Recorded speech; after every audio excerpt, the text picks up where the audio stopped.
Did my Lord deliver Daniel? Deliver Daniel, deliver Daniel. Did my Lord deliver Daniel? And why not every man? Did my Lord deliver Daniel? Deliver Daniel, deliver Daniel. Did my Lord deliver Daniel? And why not every man? He delivered Daniel from the lion's den, Jonah from the belly of the whale, and the Hebrew children from the fiery furnace. And why not every man? Didn't my Lord deliver Daniel? Deliver Daniel, yes, deliver Daniel. He delivered Daniel, he delivered Daniel. Deliver, why not every man? The wind blows east and the wind blows west. It blows like the judgment day. And every poor soul that never did pray will be glad to pray that day. Didn't he deliver Daniel? Yes, deliver Daniel. Yes, deliver Daniel. He delivered, didn't he deliver Daniel? Yes, deliver, why not every man? I set my foot on a gospel ship, and the ship it began to sail. It landed me over on Canaan shore, and I'll never come back anymore. Deliver Daniel, deliver Daniel, deliver Daniel. Did my Lord deliver Daniel? And why not every man? Why not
Can you hear me? This is Ernie Magnus, the court reporter. I do hear you. Thank you so much. Why am I hearing myself? Ma'am, when is the video feed going to begin? I've been sitting waiting to be admitted and nothing's happening. What would you like for us to do? Well, I joined via Microsoft Team as specified, and I'm kind of here by myself. I thought you were gonna pull me up. I mean, I have your audio by phone if necessary, but I'm not. I don't have my video feed at this point.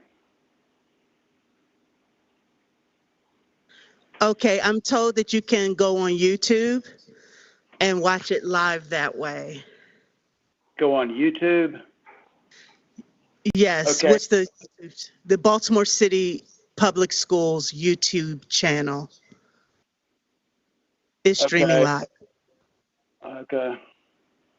Oh, okay. Baltimore City Schools YouTube channel. Someone will put the link in the chat for you. And I want to start us over again because folks couldn't hear me in the beginning. So I want to start again. Christian will put the link in the chat for you, sir. Ma'am. This Yes, is Ernie. sir. You say go to Baltimore City Schools YouTube channel, and all I put in is that? Because yes, I'm it's sitting streaming. It's streaming live from the YouTube channel. Okay, has it already started? Yes, the link is Okay. in the chat. If you check the chat, you can select the link, and it should take you there. Select the chat. Christian, I can't do this. Like, hello, ma'am. Ma'am. yes, sir. Yes, sir. We're trying to start our meeting. So I'm not to join you by Microsoft Team, the meeting link. I can't get in that way because I'm up and waiting. If somebody could just let me in.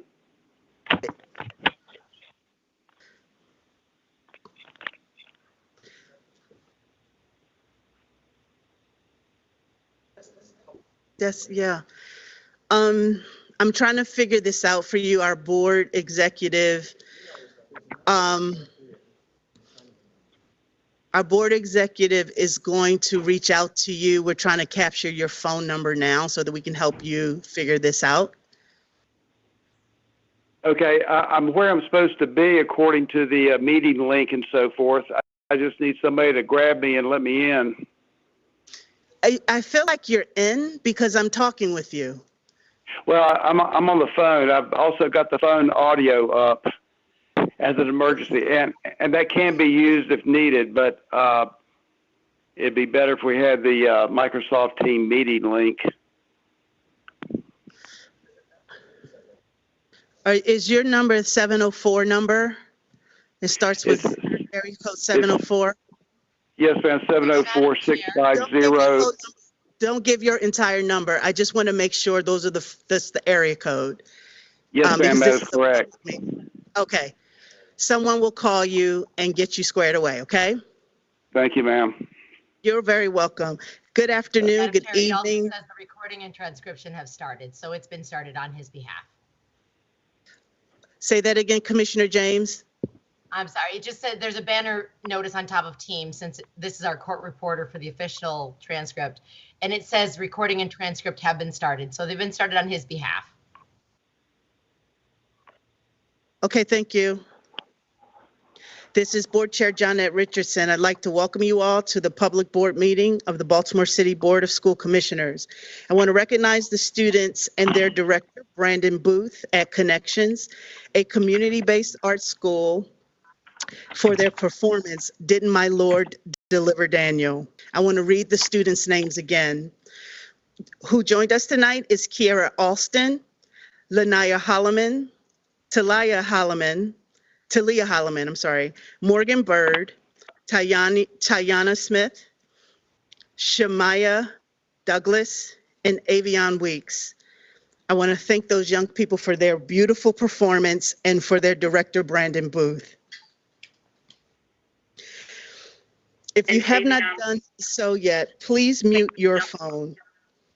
Anyone who does not mute their phone may be muted by the call moderator or be removed from the call.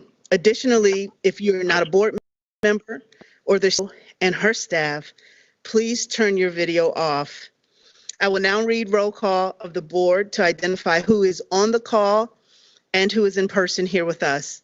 Please identify yourself first before speaking for the record. I will go through the roll call for each vote. Commissioner Bondima, Yes. Commissioner Commissioner Bondima. Brooks. Yes, Commissioner Brooks is here. Thank you, Commissioner Brooks. Commissioner Chinya, Here. Commissioner Griffin, Yes, Commissioner Griffin is here. Commissioner Horwitz,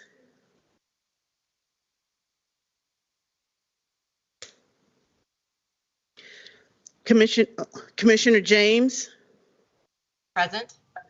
Commissioner McFadden, Yes, I'm here. Commissioner Reed is absent today.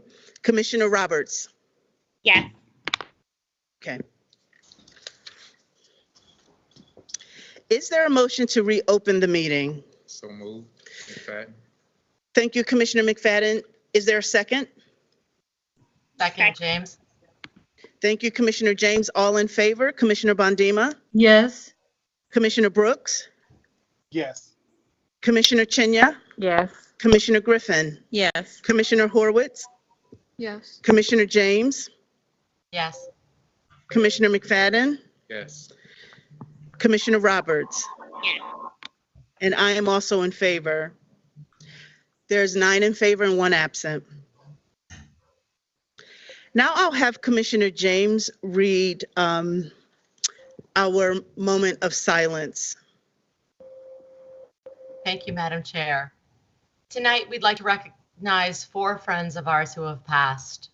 Portia Williams, who served city schools for 17 years and 3 months. She started as a substitute teacher and became an elementary generalist in July of 2018 at Thomas Jefferson Elementary Middle School. Ms. Williams unfortunately departed on September 1st, 2021, and will be greatly missed by her friends, family, and the city schools community. Peter Grabowski, who served city schools for 28 years and 11 months as a secondary teacher at Baltimore City College. Mr. Grabowski unfortunately departed on August 30th of 2021 and will be missed greatly by us all. Linda Bannister served city schools for 20 years as a paraeducator at the Bel Air Edison School. Ms. Bannister unfortunately departed on September 19th, 2021, and will be missed greatly by us all. Eric Swinson served city schools for 1 year and 7 months as an operator, Vehicle 1 operator equipment. Mr. Swinson unfortunately departed on September 18th, 2021. All 4 of these folks will be missed greatly by their family, their friends, and the city schools community. If we could please take a moment of silence in their honor.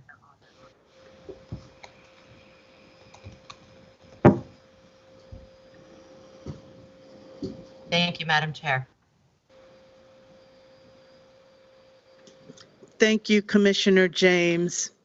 Is there a motion to approve the prior open session minutes? So moved, Bondima. Thank you, Commissioner Bondima. Is there a second? Second, Chinya. Thank you, Commissioner Chinya. All in favor? Commissioner Bondima, Yes. Commissioner Brooks, Yes. Commissioner Chinya, Yes. Commissioner Griffin, Yes. Commissioner Horwitz, Yes. Commissioner James, Yes. Commissioner McFadden, Yes. Commissioner Roberts. Yes. And I'm also in favor. That is 9 in favor with 1 absent. It passes.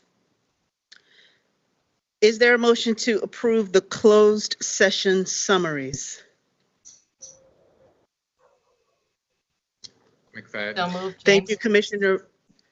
Thank you, Commissioner McFadden. Is there a second? Second, Robert. Thank you, Commissioner Roberts. All in favor? Commissioner Bondima, Yes. Commissioner Brooks, Yes. Commissioner Chinya, Yes. Commissioner Griffin, Yes. Commissioner James, Yes. Commissioner McFadden, Yes. Commissioner Roberts, Yes. and I'm also in favor. That is 8 in favor with 1 absent. The motion passes. I'm going to move into my comments for this evening. The return of students to our schools this fall has been a considerable undertaking. Our 10,000 employees have demonstrated extraordinary dedication while working long hours and overcoming the daily challenges of providing teaching and learning in a pandemic. The board and this community could not be more thankful and proud.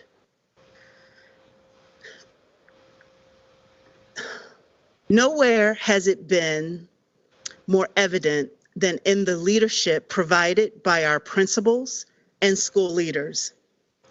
Last week, I enjoyed watching our own Dr. Swinton Buck, principal of Digital Harbor High School, be honored in a live segment on NBC's Today Show at M&T Bank Stadium. As I observed the event, I was touched by the energy and obvious bond shared between her and her students. If you haven't had an opportunity, please watch the segment produced by NBC in which those students were interviewed. I did and saw a woman giving her best for our students and young people who fed off her in ways that will transform their lives forever. She is truly making a difference. But here's the thing, I wasn't surprised to see it, and you likely weren't either if you watched. That love, care, and professionalism occur daily on each campus across city schools.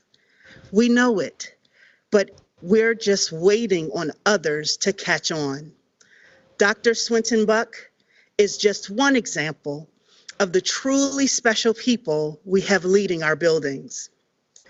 Just today, I learned from a parent about Miss Tawana Cofield at Federal Hill Prep. I asked this parent how she felt about her daughter being back in the school building.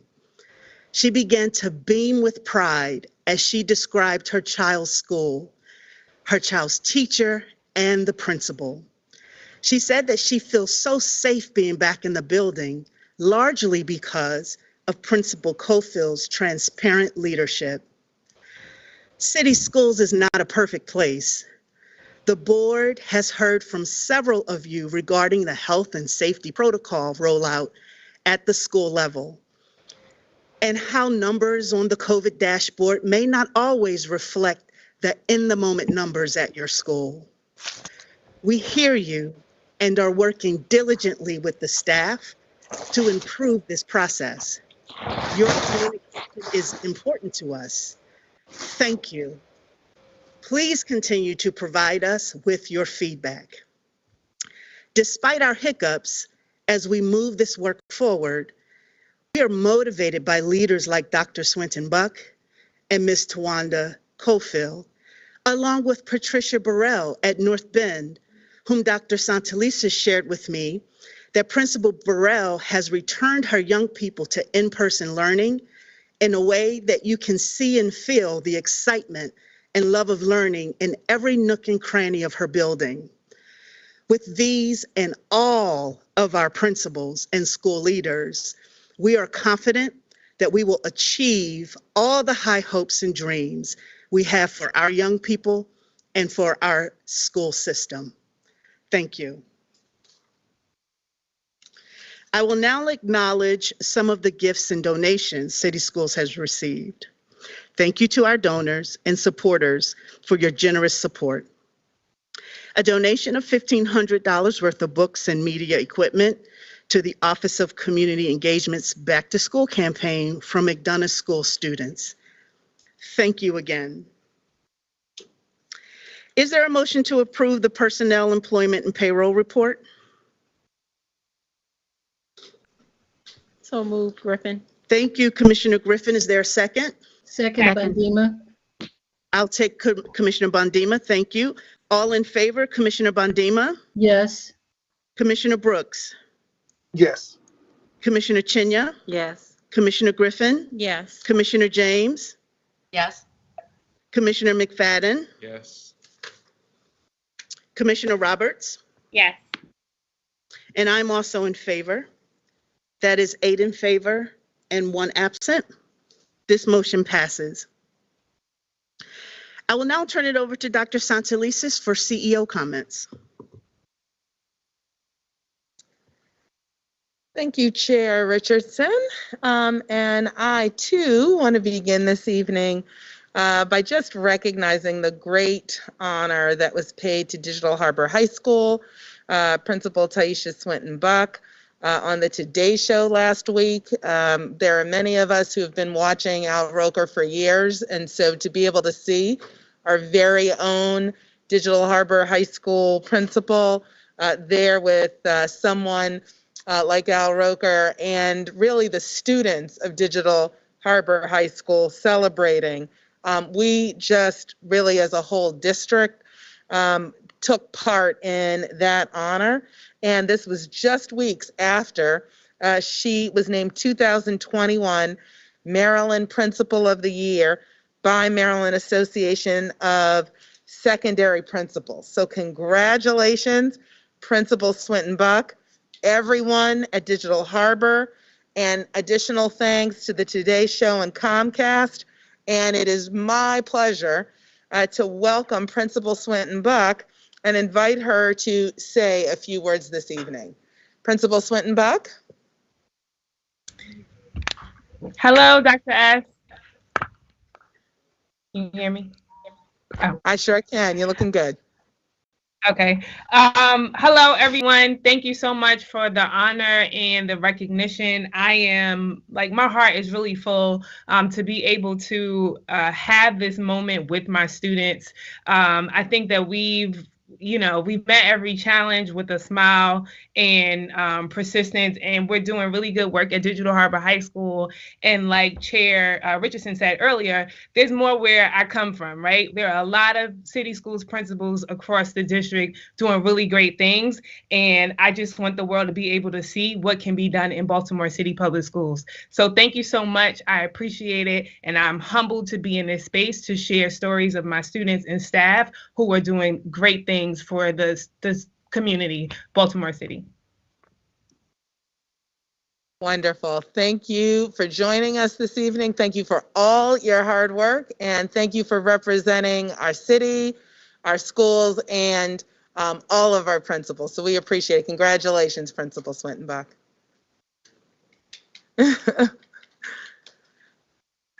Great. I would now like to congratulate our Baltimore City Schools operations team on another great achievement. Tonight, our construction team of CAM Construction and City Schools are receiving the Award of Excellence at an Associated Builders and Contractors Award ceremony. The team is receiving the Award of Excellence for the Graceland Park, O'Donnell Heights, Elementary Middle School, and Hollabird Academy projects. These are projects that were led by our own city schools team.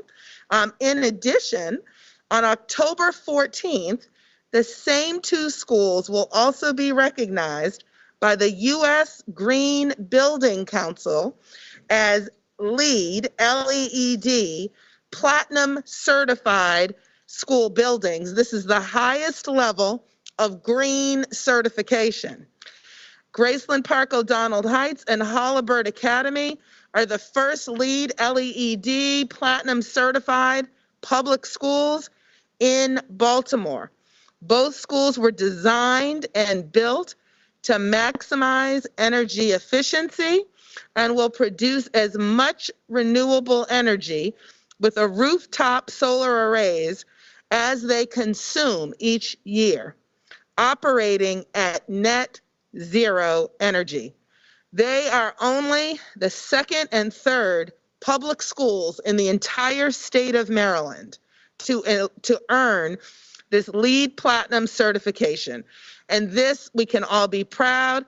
Congratulations to the city schools team. That is why Dr. Washington and a number of her team are not here with us tonight, because they are off celebrating. So I just want to give a big congratulations to our own city schools operations team. Next, I would like to express my personal thanks to everyone involved in our summer learning program this year. Thanks to the support of our teachers, school leaders, community partners, and even our central team, an estimated 17,500 students participated in summer programs. That's compared to a previous high of 9,000 students. We nearly doubled that amount, and we had more than 6,000 high school students who participated in our credit recovery initiatives. As a result of this, 505 students received diplomas or certificates at our summer ceremony. That's a 75% increase in summer graduations over last year. It really was a great start to our program to help support students through the challenges of the pandemic, and it really does bode well for our success in accelerating student learning this year and in years to come. I want to give a special shout out to teachers who had not planned to teach summer school, some of whom were asked at the last minute, but who came out because they wanted to make sure that the extra number of students were able to participate. So it bodes well. Congratulations to everyone who participated in this year's record summer learning program.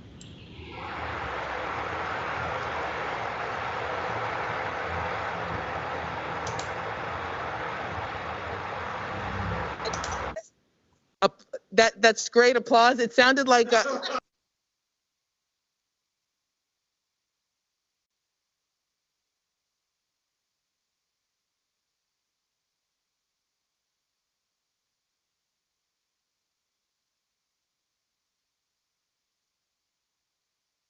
Is Dr. S muted? Oh, there she goes. Okay.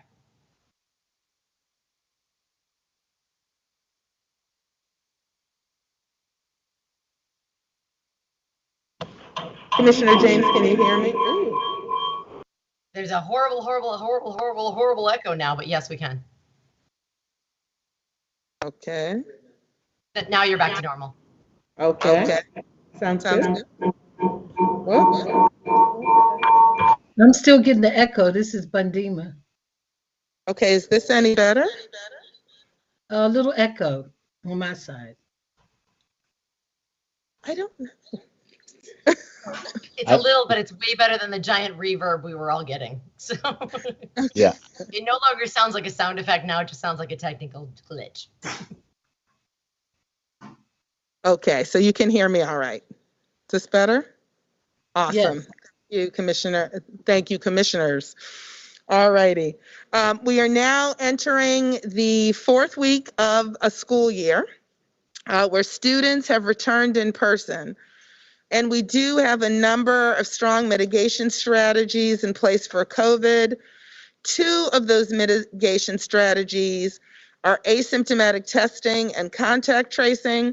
I want to express my sincere appreciation to the many people who are literally working around the clock to protect our students and staff through our asymptomatic testing and contact tracing programs. Overall, as reflected in the daily updates on our COVID dashboards, these efforts have resulted in very low levels of positivity. In the past 10 days, we have identified 250 positive cases out of a student staff population of 88,000. That's a prevalence rate of just 0.28%, 0.28%, so that's less than 1%, or just 28 cases for every 10,000 people.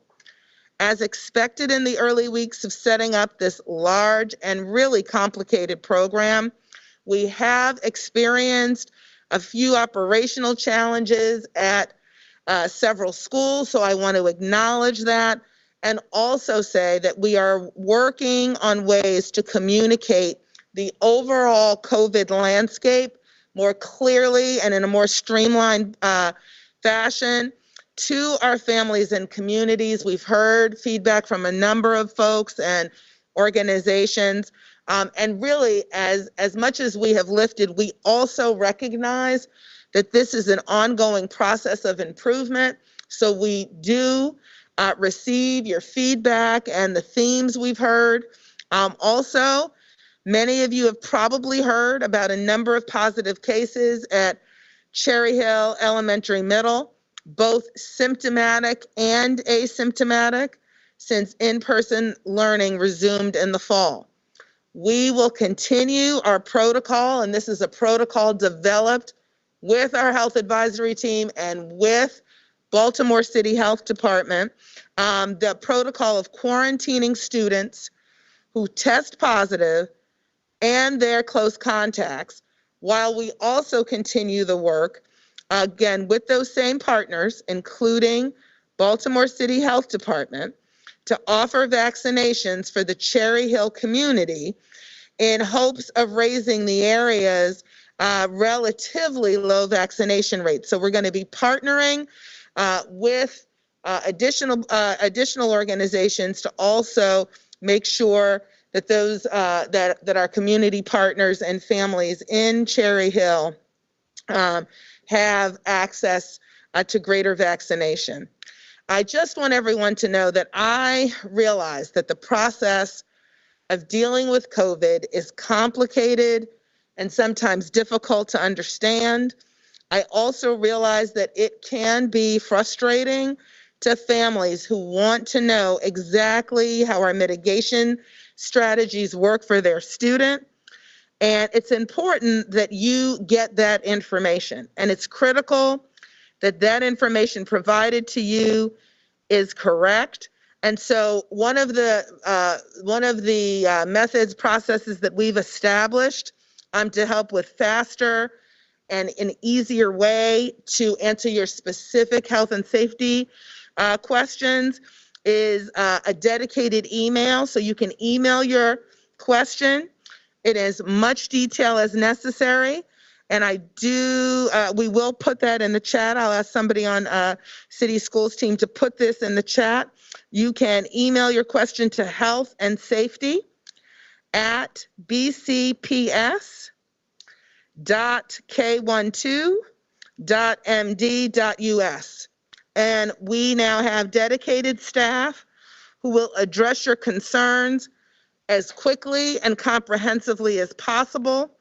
Again, as someone puts it in the chat, that's healthandSafety@bcps.k12.md.us. And it's also available on our website.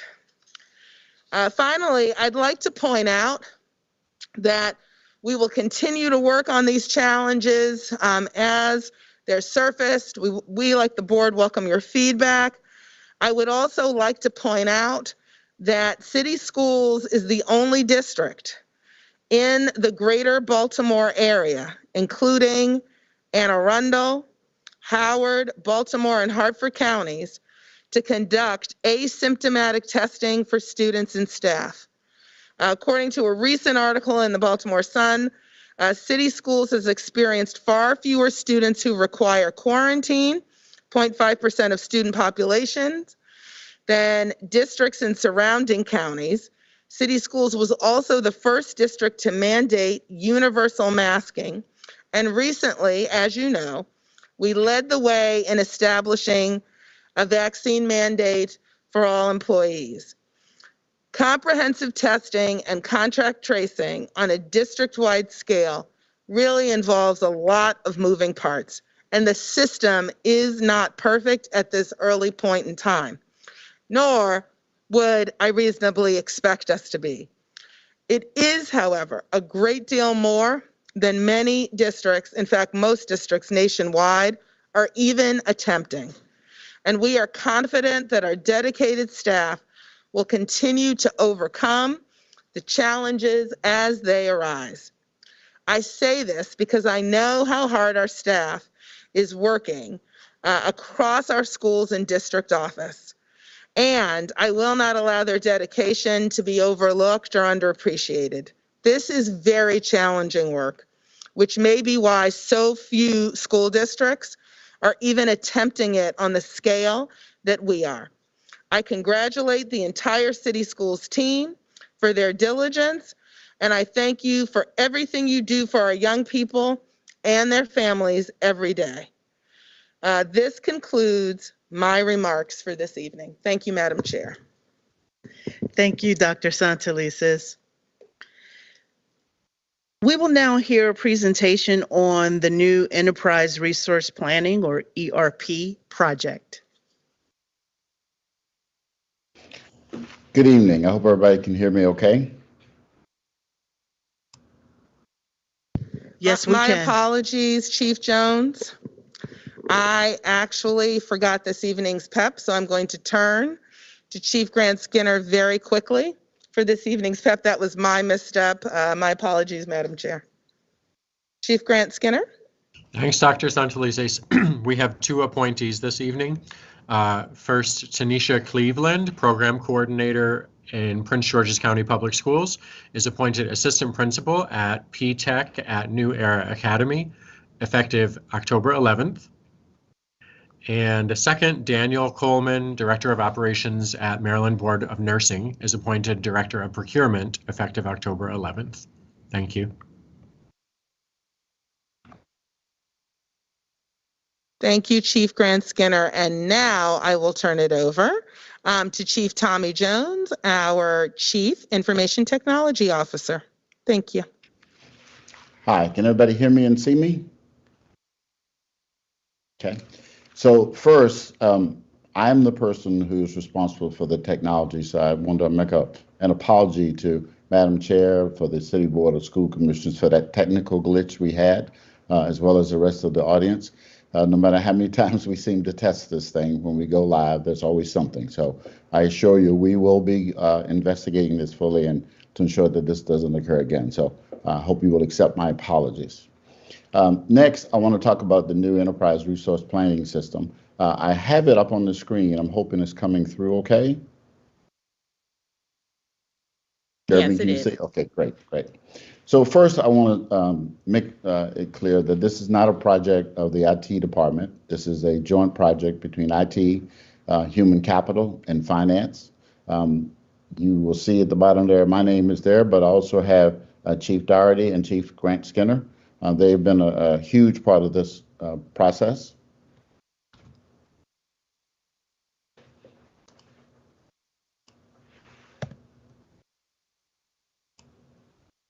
So I want to go quickly through three things: the process that we went through, the recommendations we made, and then the plan or the outcome that we have. So first, this project goal aligns with strategic priority 3, which is that city schools will have high quality, modernized facilities and resources that support the success. The project itself is to replace our current enterprise financial and human capital system, one that was implemented 20 years ago and is reaching end-of-life status in 1 year. That means the vendor will not support it after that, so we have to move off of this. The new solution is going to be much more scalable, much more easier for us to grow. It will do something that everyone talks about, and that is we need to modernize our business processes. A great deal of effort is being put into that, not to mention just state-of-the-art technology. It will also reduce or eliminate a bunch of redundant and manual processes. I actually just came to the city schools in July, and I was really amazed at the amount of work that had been already done to do this. Amazed and very, very pleased. There was less work I had to do. So the team that was in place was already looking at that. It will also be a huge step forward in providing a single source of the truth for our financial and human capital data. That is a big deal because now often we have to do a lot of work looking across systems, doing comparisons, running reports. We will integrate a lot of that data going forward. The expectations of the new ERP was that we would deal with the financial systems, GL, AP, cash management, procurement, and human capital management, whether it's position management, benefits, time and attendance, payroll, etc. It was also that we would not lose any capability in the terms of data analytics or reporting or integration of ancillary software. So the process is fairly simple. We started off with phase one, did a huge systems need assessment back in March, July timeframe of last year. We did an RP development that we sent out roughly about a year ago. Phase three, which was the tough part, that was the evaluation and vendor selection. That started November of last year and has gone into July of this year. This is really crucial, really tough. I will tell you from the many ERP implementations that I've done, this is where you get it right or you get it wrong. We are now in the final phase of contract negotiation, where we've selected a vendor after, I think there was 8 vendors that we started off with. So when we've selected a vendor with final negotiation, and then the next phase starting next month will be the actual implementation of the system. So just to quickly go through this, I won't bore you with a ton of details, but a lot of functional requirements. And again, I said earlier, this was not an IT project. This was a human capital and finance and IT combined. We had 6 human capital people, 6 financial people, and 2 IT people. That shows right there that the focus is on the business and the business needs and so forth. We also had involvement of the procurement and legal team to help us develop the RP to make sure that it was done properly and within all the proper guidelines. Then there were 8 vendor proposals that were received. The selection committee shortlisted to 5 for further evaluation. We had 4 weeks of vendor demonstrations initially, which involved 60 to 70 staff members looking at all these different vendor demonstrations to try to really understand not what was written on the glossy, but what the system could really do. The selection committee then produced a short list of 3 best fit vendors. This short list of vendors then had to do initial due diligence, which meant we did an additional 5 days of vendor demonstrations. We did reference checks, we did virtual site visits with peers, and ended up talking to 10 of them, and we completed a best and final offer, a best and final request. The selection committee completed the technical and financial evaluations, conducted additional due diligence. If there's a theme that you hear here, it is about how important we are taking this and how important it is to look at the details.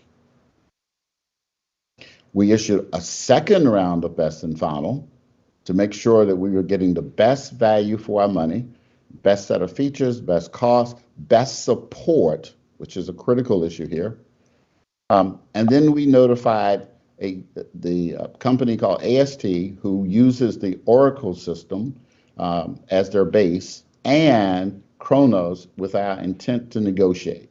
So we ended up not with not a single system, but 2 best of breed type systems. So the Oracle system integrates most of the functionality. Kronos implements payroll, et cetera. And then we are finalizing contract negotiations as we speak almost, because just before I got on here, we were in an hour-long final negotiation round with them. So I just want to be, there's a point that I guess I'm making over and over again, and that is the sheer number of hours and people that looked at this. We had well over 70 staff involved in this process over 15 months.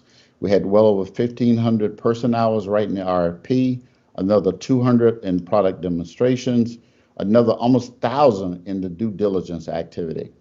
All told, we estimate there's been 5,000 person hours put into looking at this. This is really, and I'm going to say this because I wasn't here in the beginning, so I want to give credit where credit is due. This is an exceptional thing for an organization to realize the importance of this and to invest this kind of time into looking at and evaluating the system. We also, just to be smart, we enlisted some external support, which was another 2,000 hours of our project management consulting partner. So we've invested a lot in making sure that this is indeed the right fit, not the perfect fit, but the right fit. There is no perfect fit for this. So our recommendations, and I apologize, I tend to go fast and I'm trying to not tie up everybody for too long, but our recommendations on this is that we're picking a new integrated information system We are going for a 7-year project because that was a better value than the initial 5-year proposal. We locked in our price for an additional 2 years. We picked a core system, as I said earlier, which is a combination of the Oracle system and Kronos. In addition, there was a number of capabilities, I'm sorry, not in addition. There was a number of capabilities that was not available in the current system, and we made sure we included that. So if you look at my little color coding, which I hope is not too confusing, what it says is that the red says is brand new functionality we're going to add. That's the learning management system. There is inadequate functionality that we need to extend from the base Oracle system. That's the talent management. And then there's some functionality that just flat out wasn't available in the current system, which was some of the data analytics and some of the automation of processing and so forth. So I'm going to pause for just a second. I don't know, not to put you on the spot, Jeremy or Chris, I don't know if you want to add anything before I go to the next slide. Sound like we're good? Okay, great. Okay, great. So on September 21st, we put forth a procurement request. We want to, the cost of the core Oracle/AST system, plus the Kronos time and attendance, starts off with a one-time cost of $13 million for Oracle, $300,000 for Kronos, a 7-year licensing, which was, we locked this in for 7 years, of $8 million for Oracle and another $2.5 million for Kronos. A grand total to go to Oracle AST over the 7-year period is $21 million, and for the Kronos over that same 7-year period is 2.8, for a grand total of $24 million. This price right here that I'm showing here does not include the new LMS solution we seek. It was just flat. There was no solution that was proposed to us that was sufficient for what we're trying to do. So we end up we're going to seek a brand new LMS solution. We also are retaining the Power Schools applicant tracking and resourcing. We're just going to enhance it some and extend it some. There is one other note that I should want to make note of, is that the Kronos pricing, the payroll, does not include the hardware/clocks.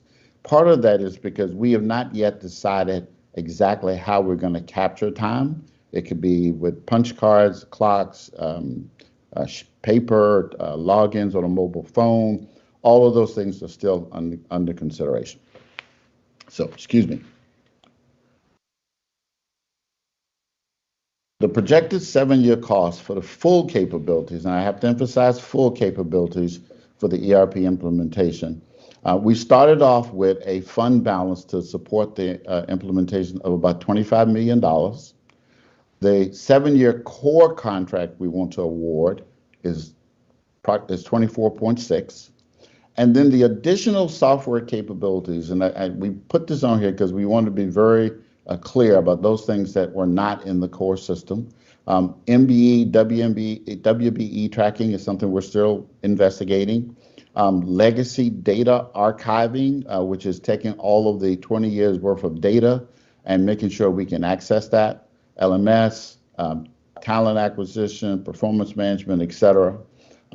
Those things. And then this is one of the mistakes that most organizations, if you talk to virtually any organization who implements a system of this magnitude, they will tell you afterwards, post-mortem, that they do not bring in enough staff to help the current staff build the new system. No one can work 250% for 2 or 3 years. We have met that challenge right up front. We know that we will have to backfill some of our position as we take key individuals out of human capital, out of finance, out of technology to work on this new system. We will have some temporary staffing that will come in and do a lot of the core day-to-day work. So this is an area that is often overlooked, and 2 years down the road, people say, oh, well, we need some more money. We decided that we wanted to be very upfront in the beginning what we thought this would be, and we did a lot of work in trying to estimate this. And then the other part that is often overlooked is change management and training. There, regardless of whether people say they're open to change or not, and this includes those of us in technology who bring change to everybody else, change management is hard. When you go in and you start to change the way I did the process, change my workload, change my workflow, all of those things are tough, and they rarely get the recognition that they deserve. We are changing that. We are recognizing right up front that change management has to be addressed, as well as building a sustainable training environment. There is no point spending millions of dollars on a system and then turn around and 6 months later, a year later, no one knows how to use it. There's no point in bringing in new staff a year later and no one can explain what the decisions were. So we are very much highlighting the need for change management and the training development, and we've estimated a time for that. So all told, after the $24.6 million request that we have on the table tonight, we realize that over the next 7 years, we will still need to fund some additional capability. We will still need to fund some temporary staff, and we will still need to fund the change management and training. But we wanted to highlight it here tonight to give so that you would see that that estimated final cost is in the $35 million range. Okay, so just last thing here I want to talk about is a little bit about the implementation. And I apologize, I hope everybody's putting their hands up or writing notes if I'm going too fast. I've been accused of that often. But the implementation is fairly straightforward. We're doing financials first, starting next month, going to roughly January of 2023. We do it in 4 steps, as we do every single phase. We define the things we're trying to get done. We go in and reduce the number of steps and processes that are there, because often these things are carryover from 10, 20 years ago. They don't make any sense right now, but nobody gets rid of them, or we're going to get rid of them. We then go through a rigorous testing / verification stage, and then we roll it out. And we roll it out carefully, selectively, piece by piece, as we stop using the old system. We also realize that no matter how good anyone is, you still need support afterwards. So we built in 3 months of support from the vendor to after this thing goes live, because if you talk to anybody in Denver, Chicago, Montgomery County, they'll all tell you that you needed that support. So we repeat that for the core financials in phase 1. The budgeting part of the financials starts in April of 22 and goes out till the same time frame. Then we will start the human capital phase in November of 22. We will define, model, verify, deploy, and support. So this is the 4 steps that we anticipate starting next month and going through middle of 2024. Just as one last visual here, I know sometimes it gets a little bit confusing how the overlap go, but I want to emphasize one really important part. We made sure we get the best value for the 7 years. We have a 2.5-year implementation target here, where we're going to be implementing both the financial module 8C, overlapping with Kronos, with a learning management system yet to be selected, but we will be working on that tomorrow, and talent acquisition so that we can go live simultaneously. And then we have the contracts in place to pay for this for the next 5 years after that. So I realized that was a little bit fast, but I'm sure there'll be time for questions afterwards. Okay, questions, comments?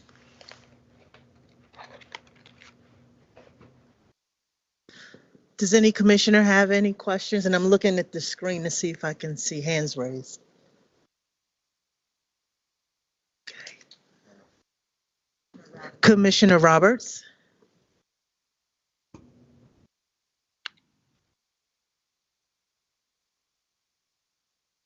You're on mute.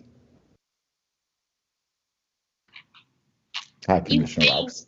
No, 2 years into this, I would have had it figured out. I don't have any questions. I just wanted to offer remarks and highlight the work of the collaborative efforts between the information technology department, the human capital team, and all of the staff that you all have been so intentional around engaging for this planning process. Not only is this a major project for the system to undergo, but understanding that you all were working on this also in tandem with a pandemic. And I'm sure that didn't make it any less cumbersome. So kudos to your team and everyone that has been a part of this process. We will be voting on it tonight, so I don't want to say congratulations yet.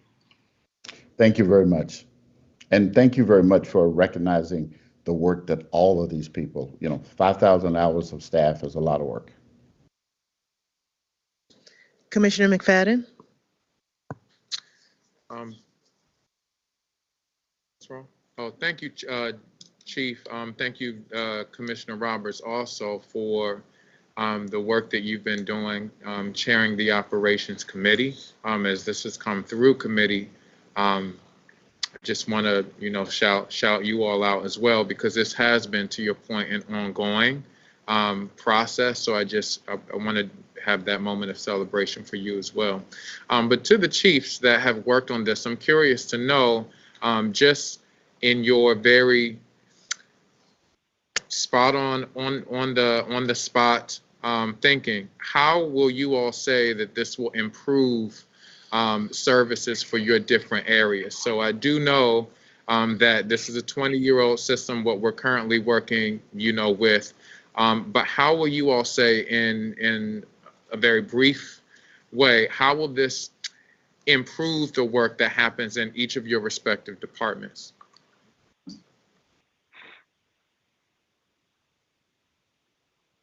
Hi, Commissioner. I will jump in to share a couple of examples related to human capital, the Human Capital Office. So the first is, as Chief Jones shared, we are through the base platform of Oracle, we will be able to have improved integration from what we have right now, which means there are times now where we are having data over here for one thing, data over here for another thing, and we need to connect those two different data sources. And we know that through this project, we will eliminate most of those situations where we have to be looking at data in multiple places and then connecting it. The second thing that I will highlight is about the learning management system. We don't currently have a learning management system that tracks all of our employees' learning activities across all employee groups.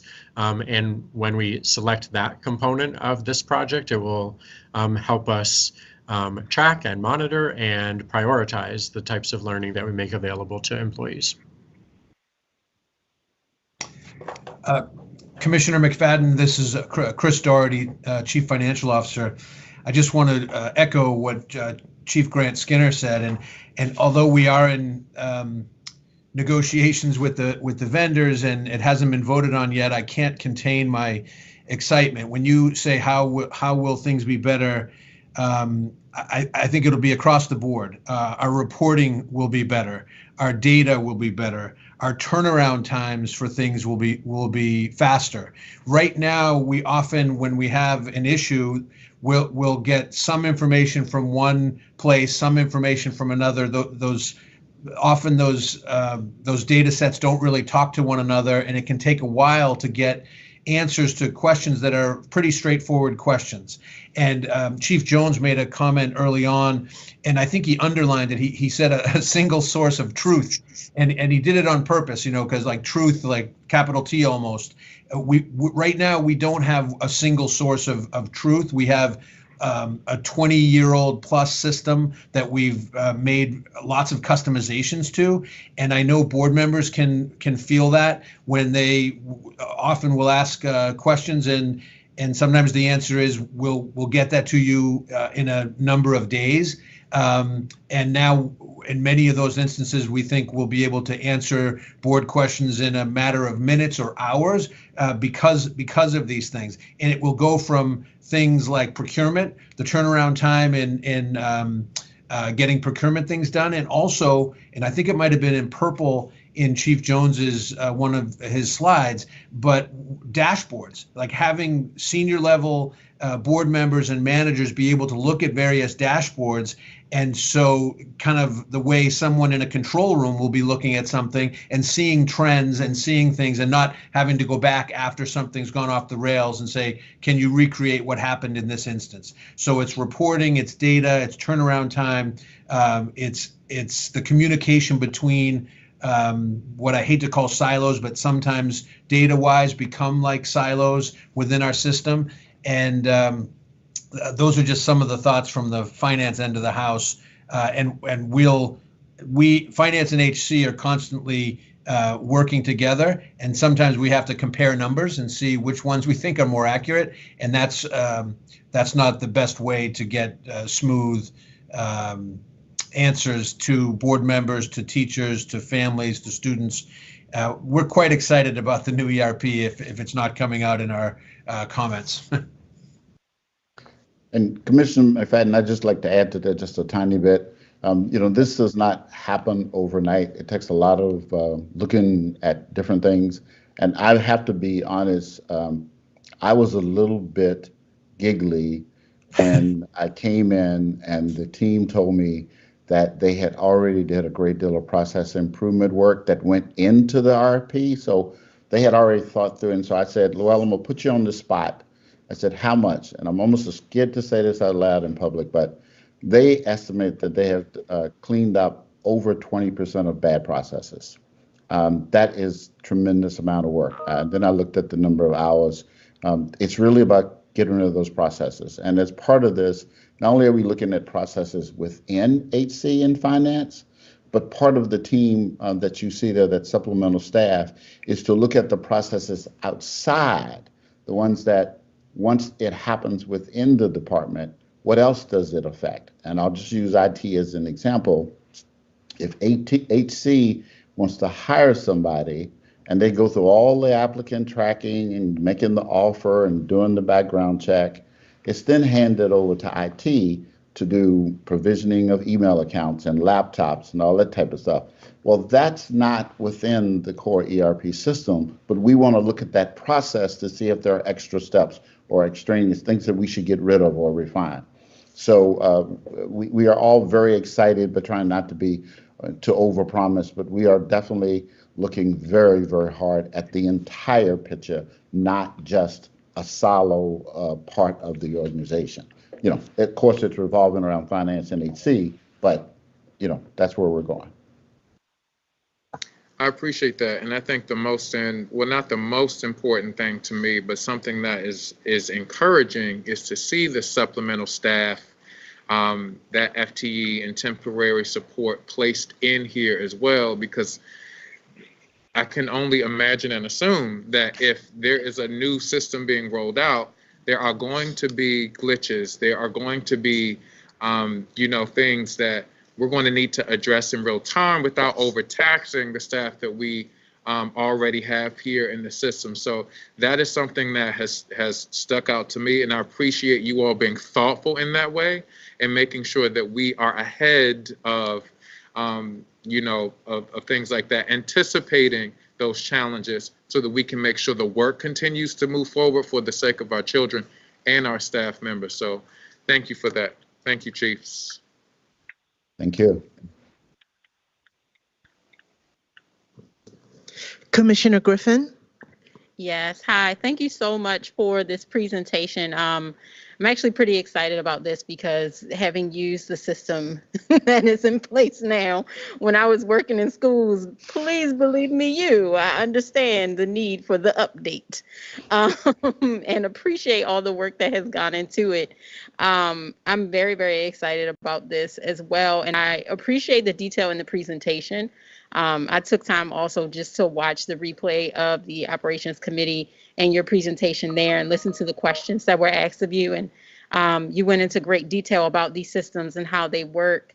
One question that came to mind for me was, do these systems, because we're essentially getting two different systems or platforms that will talk to each other, is that correct? Okay, just wanted to make sure I understood that correctly. And then one thing I wanted to just encourage you all to continue to do, because I saw the amount of staff members that came around the table to be incorporated in the plan for this and thinking about how to implement it, is just encourage you all to continue to include other stakeholders who may be using these systems, because we want to think about the user interface when we start to talk about what it means for teachers and principals to be tracking their learning management in the learning management system. Like, what will that look like? How does it feel for them? Because we always get a lot of feedback about the clunkiness now, which I know this implementation will help change, but just making sure that we also just proactively address that, even in planning the implementation. And then I would love to, I guess, see more in thinking about the student management system and how those, like, whatever we're thinking about doing as far as the student management system and how that's connected to the student learning plans. There we go. I knew it was SLP, the student learning plans that students are completing in schools, and how to make sure that information, because, data is king, is somewhere where we have that one truth for our students too. So great work, wonderful work, and just keep it up, and wanted to flag that for you all. Very much appreciated, Commissioner. And, just as a quick side note, we have been involving teachers and principals in this discussion. This is not, a panacea that will solve every problem that we have. It is, but this is such a giant step forward. And, as I said earlier, and as Chief Dougherty and Chief Grant Skinner also said, we are looking at the process, because, our experience has been, give a system 20 years like we've given this one, and we probably have added, 18 extra steps that we really don't need. So we are really planning to look very, very hard at that. My team is already, I'm talking about the IT guys, are already tired of me saying that. And I think Chief Grant Skinner and Chief Dougherty is also tired of me saying the same thing, but we are going to look at So thank you very much, Commissioner. Chief Dougherty, did you want to say something? No, thanks for the opportunity. Nothing else to add, Chief Jones. Thank you, Commissioner Griffin. I'm going to ask my colleagues to help me out. Are there any hands raised on the screen? Are there any questions from anyone else in the room? Okay. Thank you very much to the staff for the presentation. I will now review the consent agenda. Board colleagues, please let me know if you would like an item removed, and please state, your question for the staff. I'm pulling items 8.01, facility naming request at Mervo, 8.02, board policy DJA, procurement, second reader, and 8.03, gifts and donations, so that our student commissioner can vote on them. Would any commissioner like to pull either of those items for questions? And help me check the screen. Okay. All right, 8.04, FY23 through 28, capital improvement program. Christian, you're watching the screen, right? Okay, you'll let me know. All right, 12.01, reading partners. 12.02, discovery education. 13.01, temporary employment staffing services. 14.01, Verizon Maryland, LLC. Madam Chair, this is Commissioner Roberts. I'd like to pull 14.01. Okay, thank you. Could you state your question, or is it just for a presentation of sorts? Just a question. So the district piggybacked on the previous contract that ended on June 30th, 2021. Can staff speak to the transitional period of July 1 through September 21st when it came to the operations committee? Okay, staff have heard that, and we'll tee that up when we get to it. Thank you, Commissioner Roberts. 14.02, Application Software Technology LLC, and Ultimate Chronos Group, Inc., Enterprise Resource Planning Software and Implementation Services. 14.03 ENA Services LLC. 15.01 HVAC and Mechanical Systems Response Services. 15.02 MERV Air Filters and Air Purifiers. 15.03 Amoresco Inc. 15.04 Autumn Contracting Inc. 15.05 Johnson Controls Inc. 16.01 Care First of Maryland Inc. We're going to pull 16.01 for a vote. 16.02 Express Scripts Inc. 17.01 NCS Pearson. 19.01 BSN Sports Inc. and US Games. And 19.02 Play On Sports. Chair Richardson. Yes, ma'am. Commissioner McFadden wanted to pull 1901.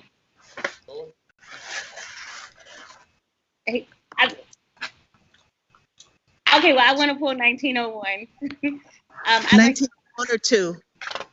1902. I'm sorry. 1902. 1902. Okay.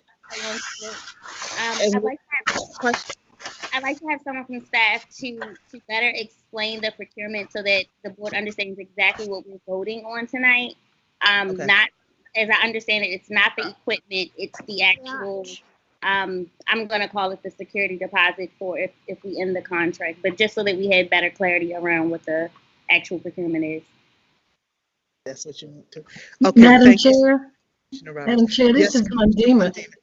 Yes. This is just, I don't know if I have the right information, but I don't see it on today's agenda.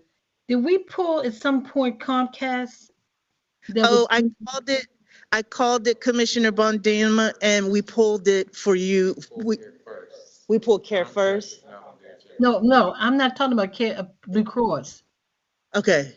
No, I don't know. I'm talking about Comcast that was at our operations meeting. I was looking forward to answering a question. Okay. And, That's I not don't on know if Commissioner Roberts, we had that on in, I thought we had that in Comcast Business Communications, and it's not their name. Maybe we pulled it off. So, Madam Comcast on here. Commissioner Bondima, you're correct. That was presented to us, but it didn't move forward for this public board meeting, so you are correct.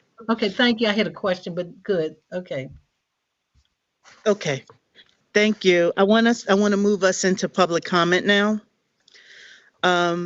We will now move to public comment. Speakers from recognized groups will have the opportunity to speak for 5 minutes. First, we have Diamond Tate Brown, President of Baltimore Teachers Union, the BTU.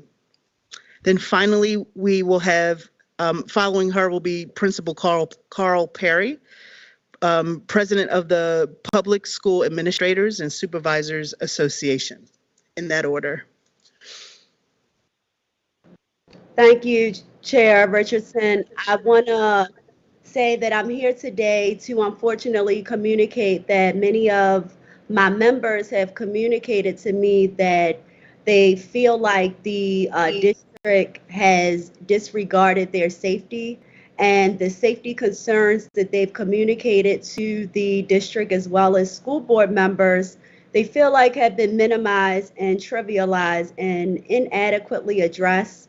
For example, members have raised concerns about physical distancing issues, and and have proposed that physical distancing be instituted during lunch periods. And unfortunately, that concern has been addressed with, I believe air scrubbers are going to be put in certain spaces like cafeterias and gymnasiums. But in addition to that, we still would like to see physical distancing during lunch periods, because physical distancing is supposed to be in conjunction with using equipment like air scrubbers. Additionally, we've requested that all adults that have to have meetings can meet virtually.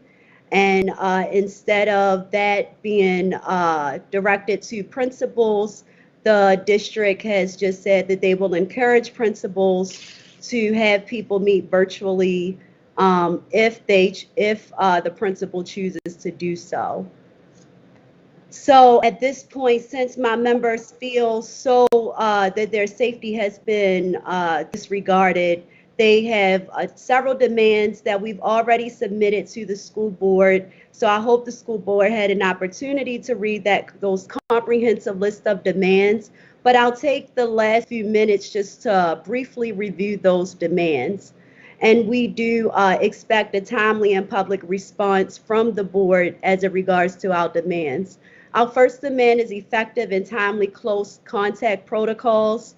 Right now, close contact protocols are failing. They're ineffective because people are getting contacted late, and sometimes close contacts aren't being identified at all.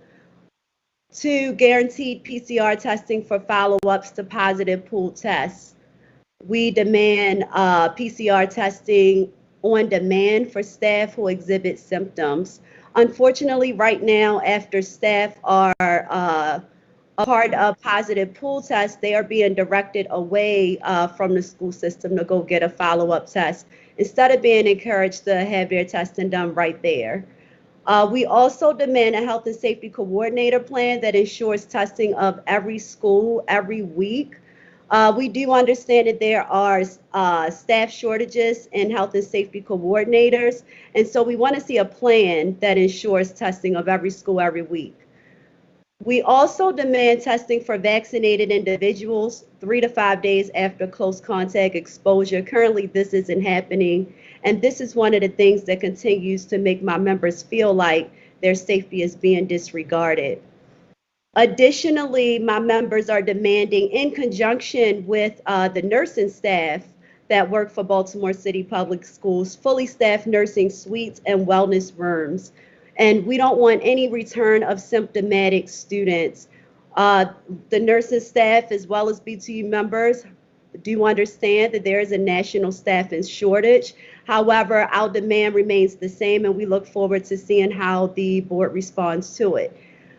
We are also demanding additional COVID leaves because currently not having these additional COVID leaves in place do create, unfortunately, a disincentive for people to stay home when they're sick or showing symptoms. Additionally, we demand timely and accurate data in city schools' COVID-19 dashboard. We also demand surgical masks, not cloth masks, especially since City Schools has decided to greatly relax physical distancing guidelines. And lastly, we demand class coverage compensation. Substitution has been extremely excessive in these times, and my members have been volunteering excessively to substitute, and we are demanding class coverage compensation for their exceptional work. Thank you for listening to our demands, and we look forward to a timely public response. Hi, President Brown, this is Christian Gant. Would you mind having someone forward me the demands? Yes. As of now, like I said, the board didn't receive them in advance, so I didn't get a copy. So would you mind having somebody forward them? Absolutely. Okay, thank you. Yeah, thank you, Christian. If you wouldn't mind sending those, I have not received an email, President Brown, so thank you. Now, Principal Carl Perry. Good evening, Madam Chair, Vice Chair McFadden, other fellow commissioners, and of course, Dr. Santelises. I am Carl E. Perry, the new president of Pizzazza. I'd like to take this opportunity to introduce myself to you all. I'm a longtime city educator. This is my 29th year in Baltimore City Public Schools and my 30th year in education, period. A long history of education in city schools for my family. We began educating the children in Baltimore City in 1949. And we had the opportunity to continue with me in my current position, as well as my daughter is a first-year teacher. So we look forward to making 100 years of educating children in city schools.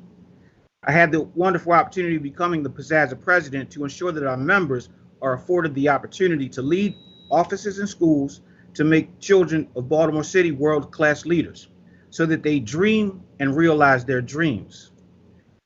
In Pizzazza, we want to work collaboratively with district leaders, separately, and not solely to use board meetings as public venues to express significant areas of challenge. I would, however, like to bring one area of concern with you today. It's been raised by many school leaders. As we navigate the newness of different types of year while implementing the 3 R's, we ask for patience and understanding. We've been tasked with the creation of many plans, from the climate and culture plan, to the new rollout of the advisory plan, to student learning plans, the newly and much needed supplemental funding plans, the school performance plans, COVID testing and contact tracing, continuity of learning plans, extended day and credit recovery plans, plans for assessment, technology tracking and allocation, reallocation of technology as well, equity plans, family engagement plans, school safety plans, with the challenges that we are faced with many communities, especially after our children have been away for such a long time. Of course, classroom observations must continue, professional development plans, coverages for substitutes, and in the event that there's a vacancy, along with the numerous woes and challenges brought on by the challenges of transportation. We wanted to bring our children back to school safely. We need time to effectively implement these plans, so it is not just that we are writing to be compliant. Relationship building at this time is the most vital thing that we can do for our children because they need us. So please, we ask of your patience and understanding, as many of you have already been. Also understanding that we have always had full plates, but now we are barely holding on to the plates due to inflation. Our arms are strong, but they are still arms, and we don't want anything to fall. So we just ask for patience and understanding as we navigate through the 3 R's. We want to work here together for the betterment of all of our children, so that we can all have an amazing year. Thank you.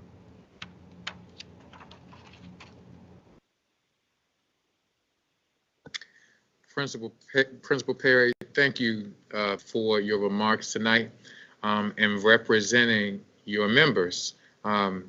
Really appreciate it. And the reason why I'm stopping to thank you first is to congratulate you. This is the first time that we have had you in our public meeting, so I just want to acknowledge that there is new leadership for Pizzazza, and certainly we're looking forward to a partnership and a relationship with you and your members so that we can do what is best, not only for our staff, but certainly for our students. So thank you for being here tonight, and we look forward to more conversations, and certainly your presence at our meetings, these public meetings. It's really important to hear from you, so thank you so much for being here tonight. Thank you. Thank you. I'll now turn it over to the board executive for public comment. Thank you, Madam.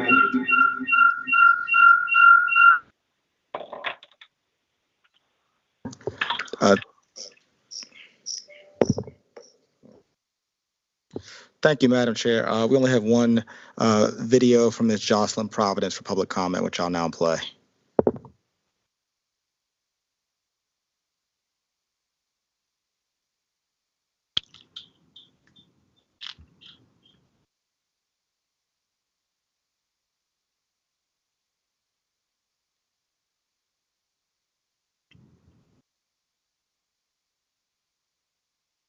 Hello, my name is Jocelyn Providence, and I will speak about policy DJA, the district's end-of-year survey results, and zero waste bulk.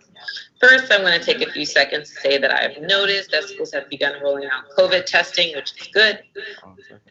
No, I think it's because it's coming through the TV, so they need to mute the TV so I can play it for them. Then it won't play the TV.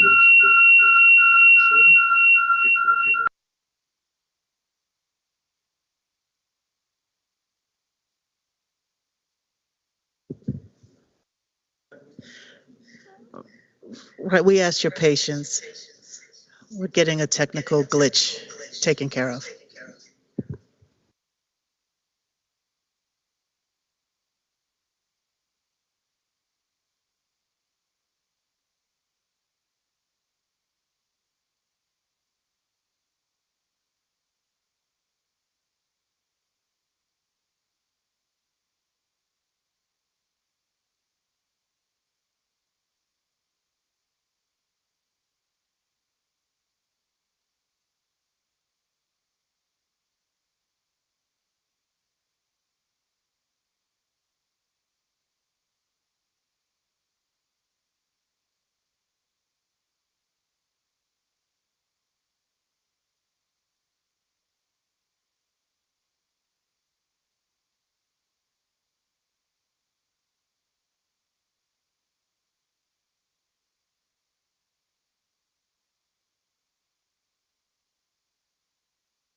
Hello, my name is Jocelyn Providence, and I will speak about policy DJA, the district's end of year survey results, and zero waste Baltimore.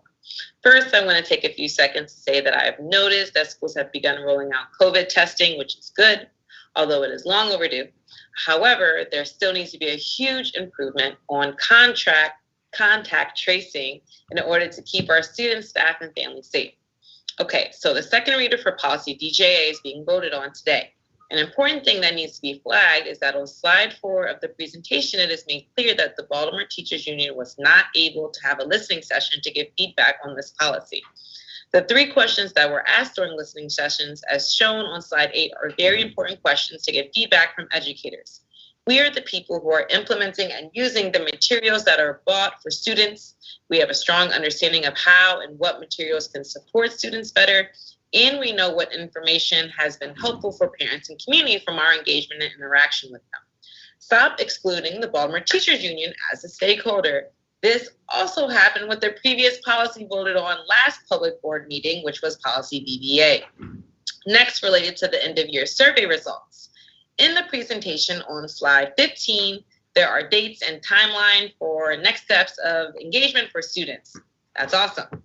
Can the same timeline be made for next steps for engagement with school-based staff and families? Also on slide 7, it says that these stakeholder input sessions are being used to inform for ESSER 2 and 3 funds.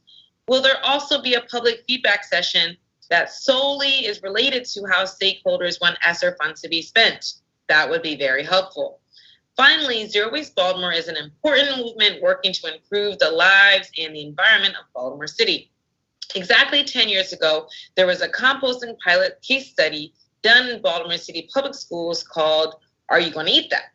This pilot was a result of a partnership between Baltimore City Public Schools, Johns Hopkins University, Baltimore Office of Sustainability, Waste Neutral, and the Baltimore Community Foundation.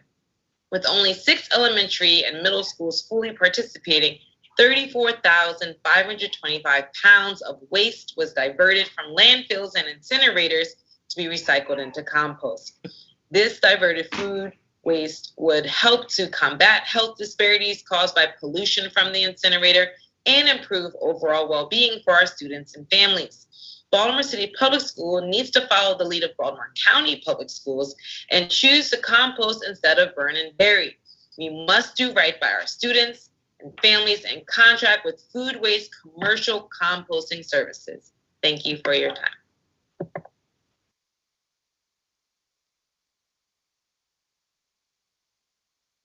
Is that it?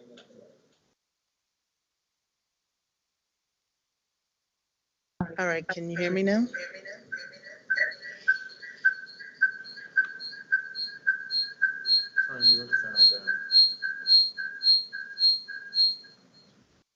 Okay, thank you.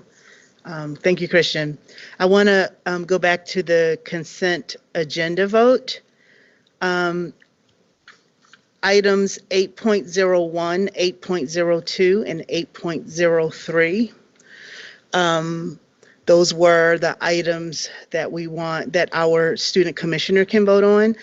I wanted to ask Commissioner Horowitz, did you have any questions or comments about either of those? No.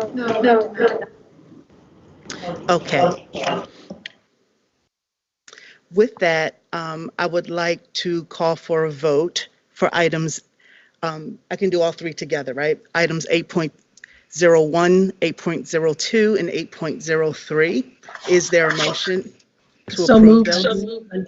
Thank you, Commissioner Bondima. Is there a second? Second, Commissioner Roberts. Thank you, Commissioner Roberts. All in favor, Commissioner Bondima? Yes. Commissioner Brooks? Commissioner Chinya? Yes. Commissioner Griffin? Yes. Commissioner Horowitz? Yes. Commissioner James? Yes. Commissioner McFadden? Yes. Commissioner Roberts? Yes. And I'm in favor. Any opposed? Any abstained? So the motion passes with 7, 8, and 2 absent.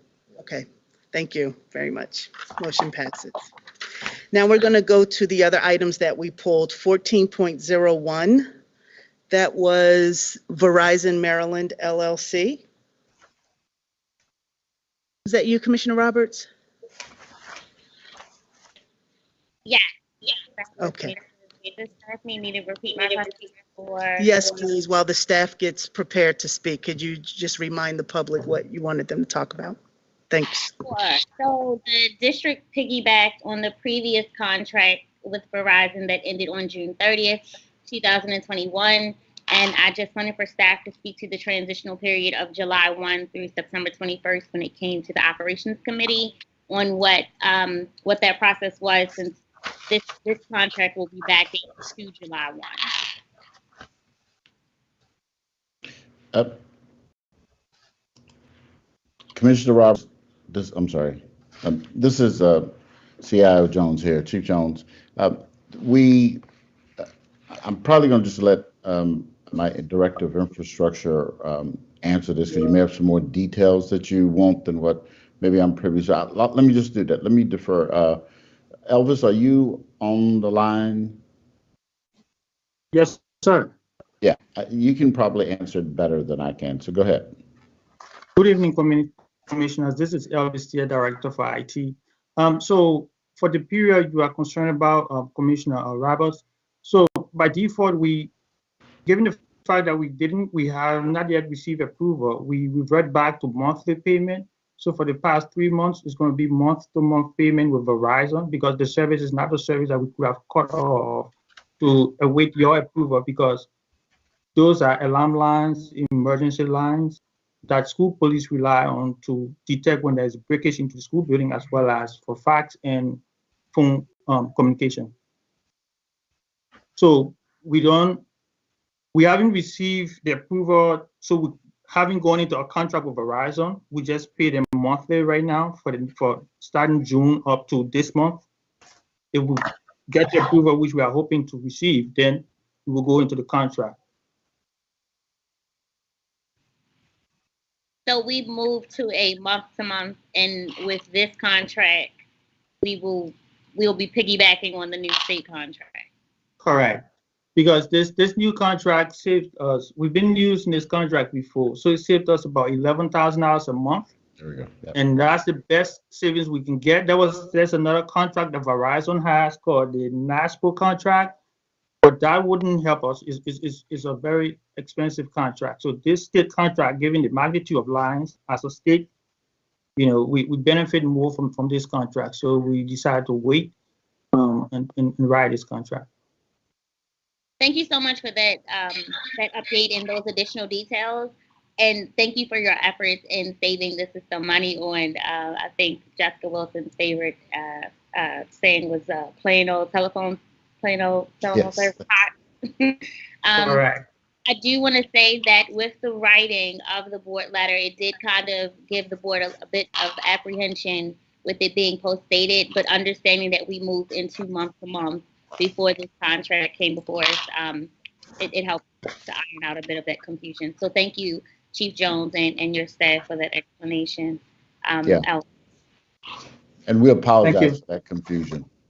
We should have caught that before, so our apologies. Thank you. Madam Chair, if there are no more questions, I move approval of item number 1401.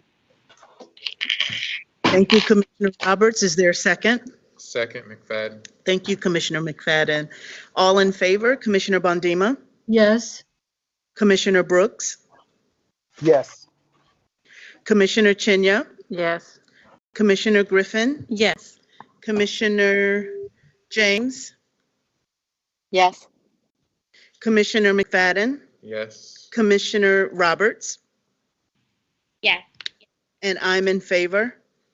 This motion passes, give me the numbers. 8 in favor with 1 absent. Thank you. 16.01 is Care First of Maryland, Inc. We were pulling for vote. So is there a motion to approve 16.01?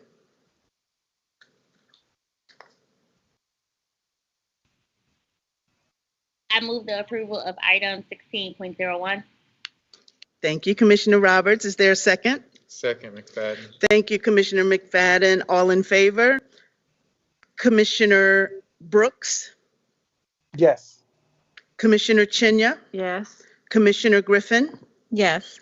Commissioner James, Yes. Commissioner McFadden, Yes. Commissioner Roberts. Yes. I am in favor. Are there any opposed?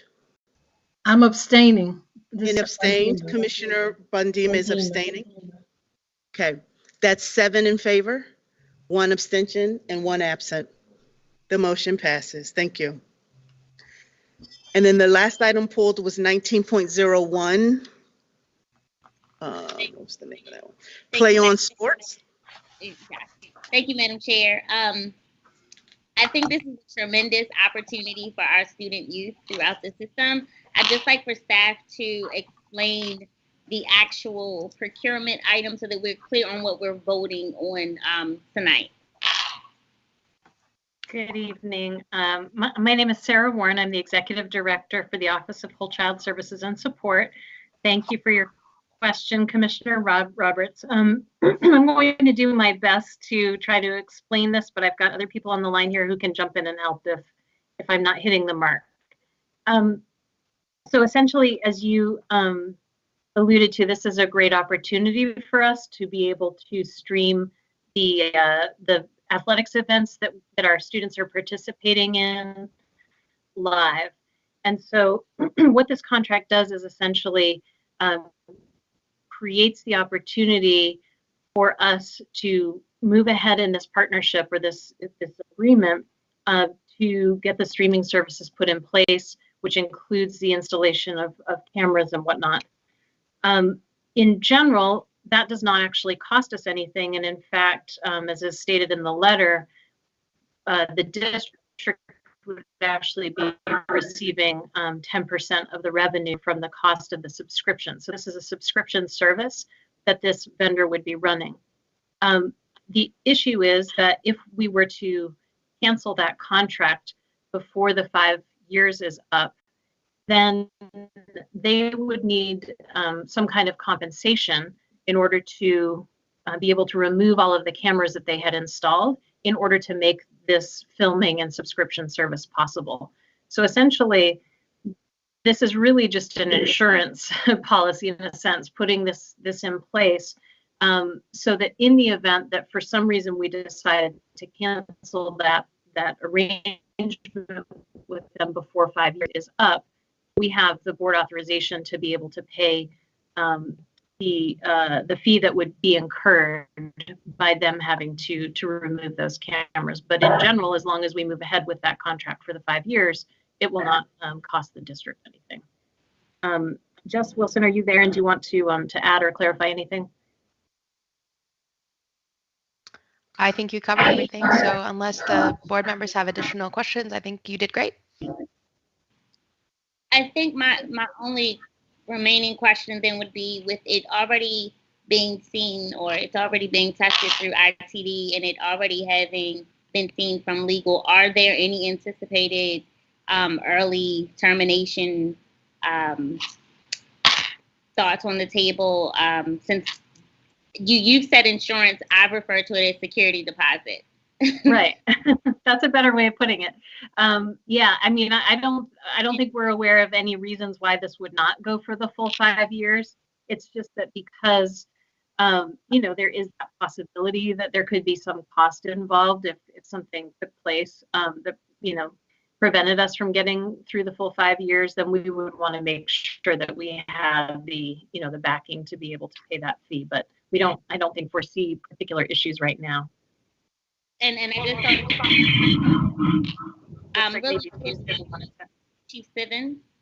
And I just wanted, sorry, Commissioner Roberts, I just wanted to add that given the revenue sharing and this unique relationship, we considered it important to vet it through the board and the committee first, and also to just add to what Dr. Warren and Ms. Wilson said. This has been used by other districts in Maryland, and it really is something that the State Athletic Association uses already for its competitions, so that we're building onto and associating ourselves with that program.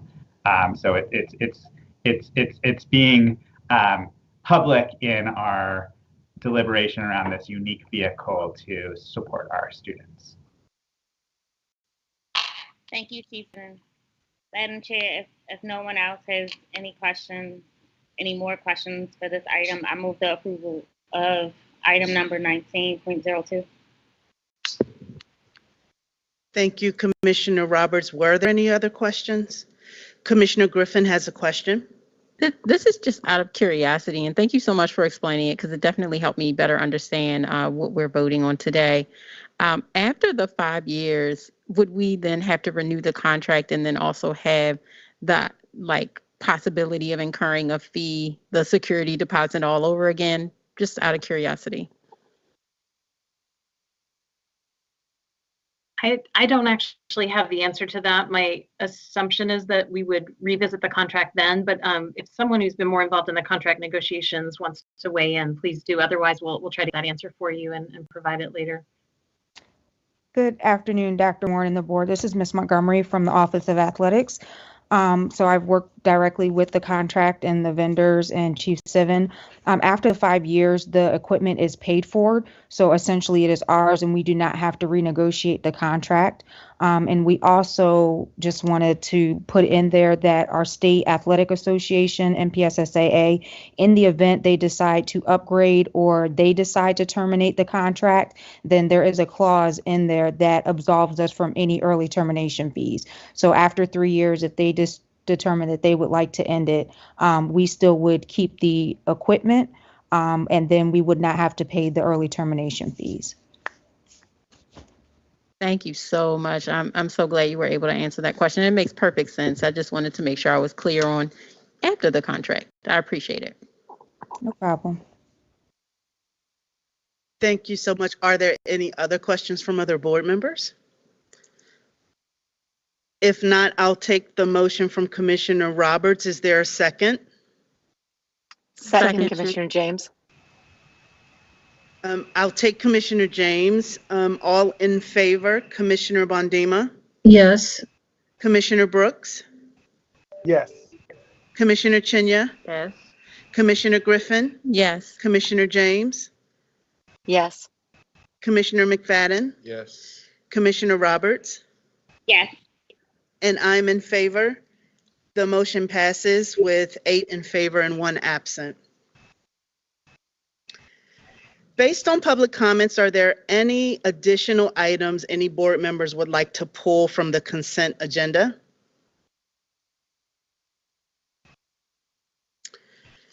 So hearing none, can we vote on the consent agenda? Say it again. Okay. Can I get a motion for voting on the remaining items on the consent agenda? So moved, McFadden. Thank you, Commissioner McFadden. Is there a second? Second, Bandima. Thank you, Commissioner Bondima. All in favor? Commissioner Bondima? Yes. Commissioner Brooks? Yes. Commissioner Chinya? Yes. Commissioner Griffin? Yes. Commissioner James? Yes. Commissioner McFadden? Yes. Commissioner Roberts? Yes. And I'm in favor. Those items pass 8 in favor with 1 absent. All right. All right, we have information and discussion. All right. We will now hear an information item on the district's stakeholder end of year survey results.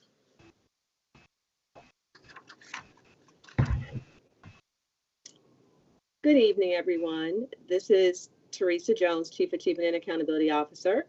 And we also have Tina Hike-Hubbard, who's our Chief of Communication and Community Engagement with us this evening. The two of us have been serving as the sponsors, if you will, for this overall stakeholder engagement efforts that we have been undertaking since the COVID pandemic hit last March. And so one of the things that we wanted to do is make sure that we provide an update for the public around how this last year went, as demonstrated by the results of our end of year stakeholder surveys.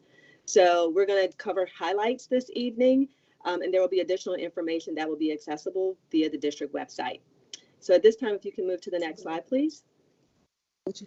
So in terms of this evening, what we want to do first and foremost is just sort of provide a reminder around how we've been approaching stakeholder engagement this year.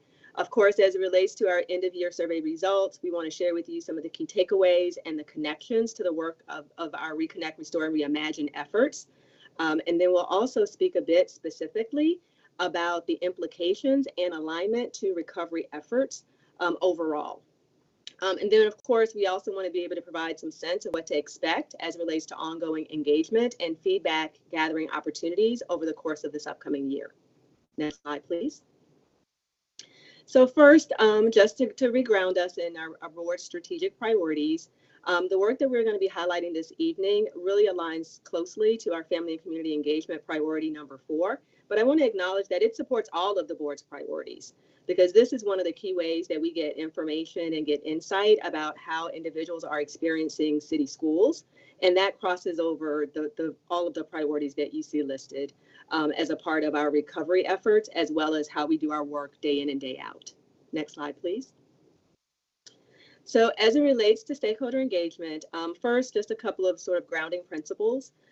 We use that term engagement to be inclusive of providing opportunities to gather feedback and input. And so we recognize that engagement is key when it comes to having strong relationships.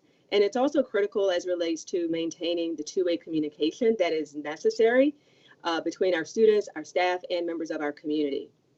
As it relates to the development of the district's Reconnect, Restore, and Reimagine plan, we made an intentional effort to gather input and feedback at key points in order to develop those strategies and to put those plans into place. But I also want to acknowledge that we've been gathering input and feedback all year long, so that also played a role in influencing the recommendations that were put forward. I also want to acknowledge that based on where we've been, we're still in a pandemic, and that it was also really important that we give consideration to sort of 2 key areas that have become key preconditions for the way we can serve our students, one being health and safety, and the second being around connectivity and technology supports. So this was also a way of understanding how well that was working for us. And then, of course, as it relates to our planning, we recognize that recovery isn't just a one-year activity. We'll be in this mode at least probably for the next 3 years. And so some of what we are experiencing now will also set the stage for how we reimagine school will look at the end of the pandemic and moving forward. So what you see on the right side is just an acknowledgement that we have had to sort of get creative around what engagement looks like. And so you just see representation there of some of the varieties of ways that we engage. And you'll see some of those are about surveys, but some of those are more in-person, virtual, meeting settings, et cetera, that allowed for more dialogue. But what we're really going to focus on this evening is highlighting what we were able to glean by looking at the surveys themselves and how that influences the work that we're doing. Next slide. So as it relates to our efforts, so one of the things I want to acknowledge first and foremost is we try to be as inclusive as possible as we decided to put our stakeholder engagement efforts underway. So what you see over on the left side is just a representation of the variety of stakeholders that have been engaged in various ways over the course of this last year. And then on the right side, you can see from our engagement timeline that we had what we call sort of our beginning of year, middle of year, and end of year engagement opportunities. So we intentionally set aside time for sort of 3 times a year to have these intentional touch points that were really mostly about surveying activity. But of course, as it relates to the end of the year, we had an overlap with the planning efforts around R3. So that's what you see denoted there with that arrow, is just to acknowledge that when we went into that May time period, it was really about getting input as we were identifying the prioritized strategies. And then if you'll recall, when we went into June, it was really about being able to get feedback on the prioritized strategies, which ultimately informed the plan that was released in August. Next slide, please. So as it relates to our surveying activity, I just want to acknowledge first and foremost that we had over 100,000 touch points over the course of the year. And that is inclusive of what we think of as our traditional surveys, but also the use of this tool that we call POSIP, which allowed us to have these text message polling opportunities to get feedback and input from our families. And you'll see that tool alone allowed us to have in excess of 38,000 touches over the course of the year. So again, the key takeaway here is that when we look at these 5 stakeholder groups, which are the groups that we're going to report out this evening, we were successful in having over 100,000 touch points. I still want to acknowledge, though, that there's still opportunity for growth in this area. And so one of the things that we will continue to keep an eye on is how we can continue to have strong response rates and how we can continue to sort of broaden our outreach so that we can have a more representative sample when it comes to certain activities. Because while we had some improvements over the course of the year, as you can see, with even larger number of respondents in that end of year time period in many cases, it's not a given. And so we acknowledge that that will still be a part of our efforts going forward to make sure that we have thoughtful opportunities for engagement, we're collecting feedback at critical points in time, and that we're continuing to use that feedback to inform our efforts and reporting back to our stakeholders so that they understand how valuable their input is to us and how we're using it. Next slide. So when we talk about using it, I want to name sort of 4 key areas here. So first, I just want to acknowledge, as I've stated already, this idea of being able to not only sort of have efforts take place and sort of get feedback, but being able to have those ongoing adjustments that are responsive to the feedback is one of the key ways that stakeholder input will continue to be utilized. Secondly, as it relates to informing our resourcing decisions. So again, part of our efforts around our R3 planning was intentionally designed to help us make decisions about the recovery dollars that the district was receiving. And so we had an explicit call out around that. I want to acknowledge that the intent is that those plans that were released in August are not the end all be all plans. So as we've communicated throughout this process, we will continue to take a look at what the data are telling us about what's working and not working. And as necessary, we will make adjustments. And so having stakeholder feedback and input will continue to inform that as we do our work in the months ahead. The third is also an opportunity for reflection. And I want to name that partly because the kinds of valuable feedback that we receive from our educators has really helped us do our work in ways that really are making a difference. And so recognizing that our educators had to make really big shifts really quickly around virtual instruction and our ability to be able to understand what was working and not working and to make adjustments around our professional development and how we were using our time with staff, et cetera, have really been important for us. So again, it really allows us to be able to collectively look at what's working and not working so that we can make the necessary shifts. And then, of course, we also just want to recognize that in some ways we're in an innovative space. We call it Reconnect, Restore, Reimagine for a reason. And part of that is acknowledging that we have to do some things differently. And there are some things that we're going to learn. There's some things that maybe not work so well the first time out. But it is a way for us to learn about what types of innovations are actually useful so that we can improve our outcomes for our students. Next slide, please. So as we move into our discussion of the end of year engagement results, I'm going to turn it over to Chief Hike Hubbard now. Between the two of us, we will give you updates. Again, they're really highlights from the efforts that took place across these 5 critical stakeholder groups. Chief Hike Hubbard. Thank you, Chief Jones, and good evening, everyone. So I'm going to start out this evening by talking about our end of the year student voices. I think this is the first time we've had in recent years this many student responses. While we have 79,000 students, we only had about 600 responses from students at the beginning of the year survey. So to move from 600 students to over 5,000 students was a good effort. It's not enough, but I do think it was at least improvement. And so this year's goal for our moving forward is to make sure we're capturing more student voice and letting them know we want to hear from them. But during this survey window of end of the year, we talked about students' feelings about distance learning, their interaction with their teachers, and the types of supports they feel in need and how often. Next slide, please.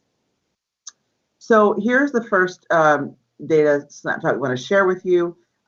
This is looking at EOY, it was end of the year 1920 and end of the year 2021. And while we're trying to make these comparisons in all of our stakeholder groups, you know, we're comparing a bit of apples and oranges here, right? Because if you look at EOY 1920, it is actually only estimating about 2.5 months of distance learning versus the end of year of 2021 is actually a full year for many students, especially those who are in upper grades who did not return in person for EOY in distance learning. So while we're making the comparison between one year to the next and looking if we improved or not, it is a bit of a challenge to then make that assumption when we have so many more months of distance learning in the second cohort of EOY 2021.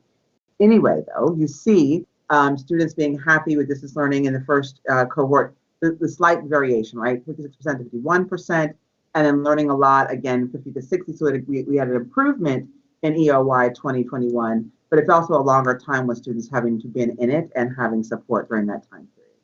Next slide, please.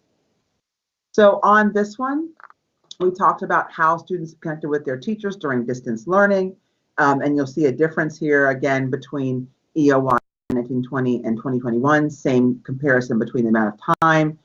We did see an increase in the number of students reporting they met with the teachers multiple times during the day, but also an increase in the number of students saying they only met with a few times during the time period. We're sort of trying to get an understanding of how they connected during distance learning. This will obviously be a bit different this school year. It's more about how they're connecting in person and that kind of thing. But the focus this year was really about the distance learning. So next slide, please. And then we also had Commissioner Griffin had shared with us some thoughts about what the board would like to know more about from students. And so as part of our EOY survey questions, we added additional questions to get information back to the board and to the public. And so we asked students directly how they would prefer to act as additional supports. And you'll see that moment in time, we happened to be in a hybrid virtual space. And so that was one of the options that were provided. But you see a majority of students said in person or virtual, with only a few saying hybrid in grades 9 through 12, and obviously grades 5 through 8, hybrid was an option. Obviously, that's where we are at this moment. Having students to attend at Wednesday or half day or extended day support, you see the data there. But students offered back to us ideas of times they'd like to receive support as an open-ended part of that question during lunch, coach class, and PD days, which actually is less extra time they have to spend. And we talk about reimagining student time in the school day in the 3R plan, right? I think it's important to note that students are wanting sort of optional times that are more during the regular school day with additional coach class instead of having a weekend or extended day for their supports. Next slide, please. Other questions here related to this, the students board surveying. Obviously, to participate in extension learning, right, of things that are offered in your school. You see there was a good number of students who said they would like to see that. And again, extension learning would be things offered in a virtual space where we could actually offer, say, courses to a broad number of students across multiple schools. Acceleration programs, at the time, I don't know if we had a clear definition of what acceleration looked like for our students, but I think here you can see some of the students saying no, but a good number of them said we'd like to figure out that. Now, as we know, through our process, that is part of our strategy. But what's also important here to us are the open-ended answers that students gave us, right? If they want more support and extension learning opportunities for African American history, math, algebra, arts, finances, careers, and life skills, that gives us an insight into what students would like to see as additional courses being offered to them. And then, of course, acceleration with algebra, AP courses, biology, calculus, et cetera. As you can see here, were really informative to us about how we move forward as a district and what courses we're offering to our students as we begin to build extended learning opportunities. Next slide, please. So key takeaways from this, obviously, there was a clear call to connection and relationship building with our students and staff. As you heard from our 3R plan and the focus on culture and climate, we heard that. And there's intentionality here as we start the school year with really building connections and having that sort of wellness, culture, and climate support to students as we begin the in-person year. And then also we noticed some of these similar trends, as you will see in a moment with Chief Jones, around the school-based survey, where they also are calling for stronger relationship building with students over the course of the school year. Next slide, please. Last but not least, here's our next steps for engagement for our students. So we're looking at a quick poll coming out probably next week. I don't think it's been prepared yet, so that's coming out next week. But then we'll have our beginning of the year survey in November. We'll have a student board forum late October, which we're excited to co-host with the board. We're having a student assembly in January. It's kind of our MOI, or middle of the year data collection opportunity. We'll have a district youth budget forum in January or February, a student voice board forum in March, a CEO community conversation in April, tapping into our youth voice to give youth the opportunity to speak with the CEO, and then finally launching our EOY survey in June of 2022. With that, I will turn it over to Chief Jones to talk about our school-based staff surveys. Great. Thank you, Chief Highcover. So as it relates to our end of year, you'll see here we have shy of 1,300 responses from some of our school-based staff. I will name that we call this out as teacher and staff voices because we separately collected data for school leaders. And so the information that we collected from our instructional and non-instructional school-based staff are sort of captured here. So really sort of understanding how pacing was being experienced and what that meant in terms of being able to have instructional delivery goals being met, thinking about student mastery of content and what were we seeing primarily in a virtual space.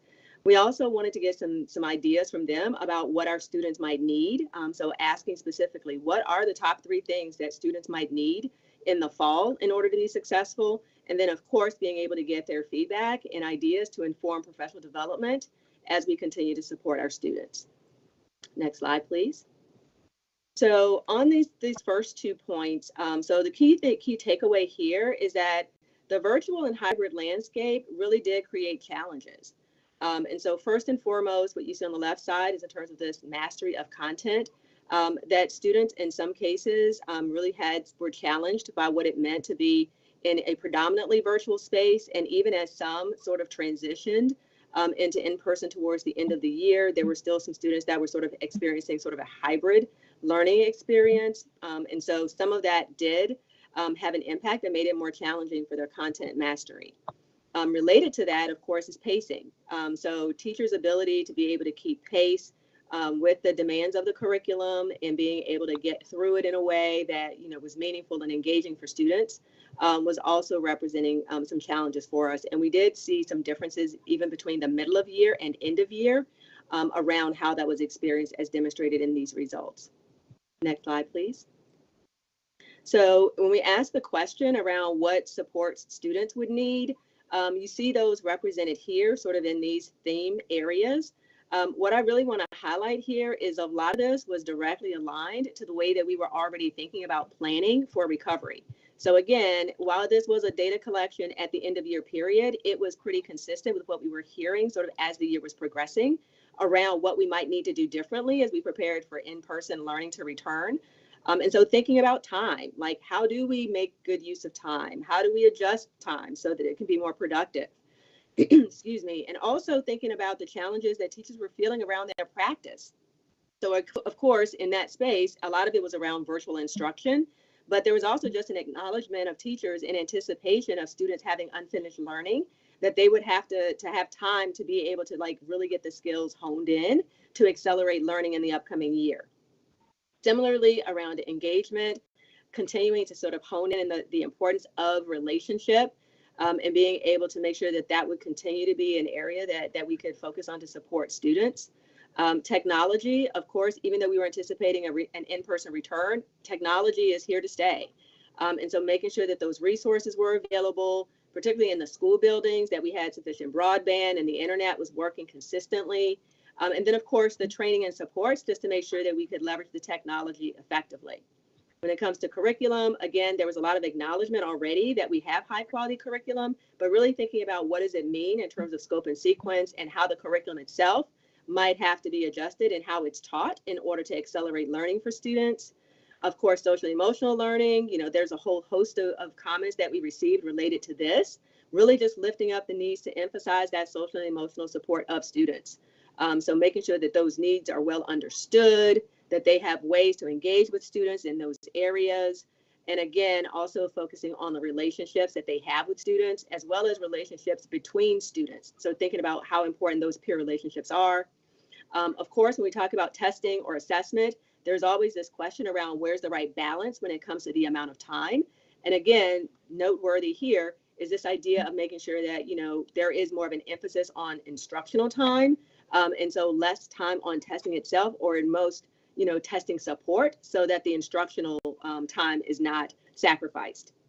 And then last but not least, when it comes to small group, just really acknowledging like small group is a key strategy for us, and being able to have more of that time also fits really nicely with the thinking around personalized learning and how we can address specific student needs that surface.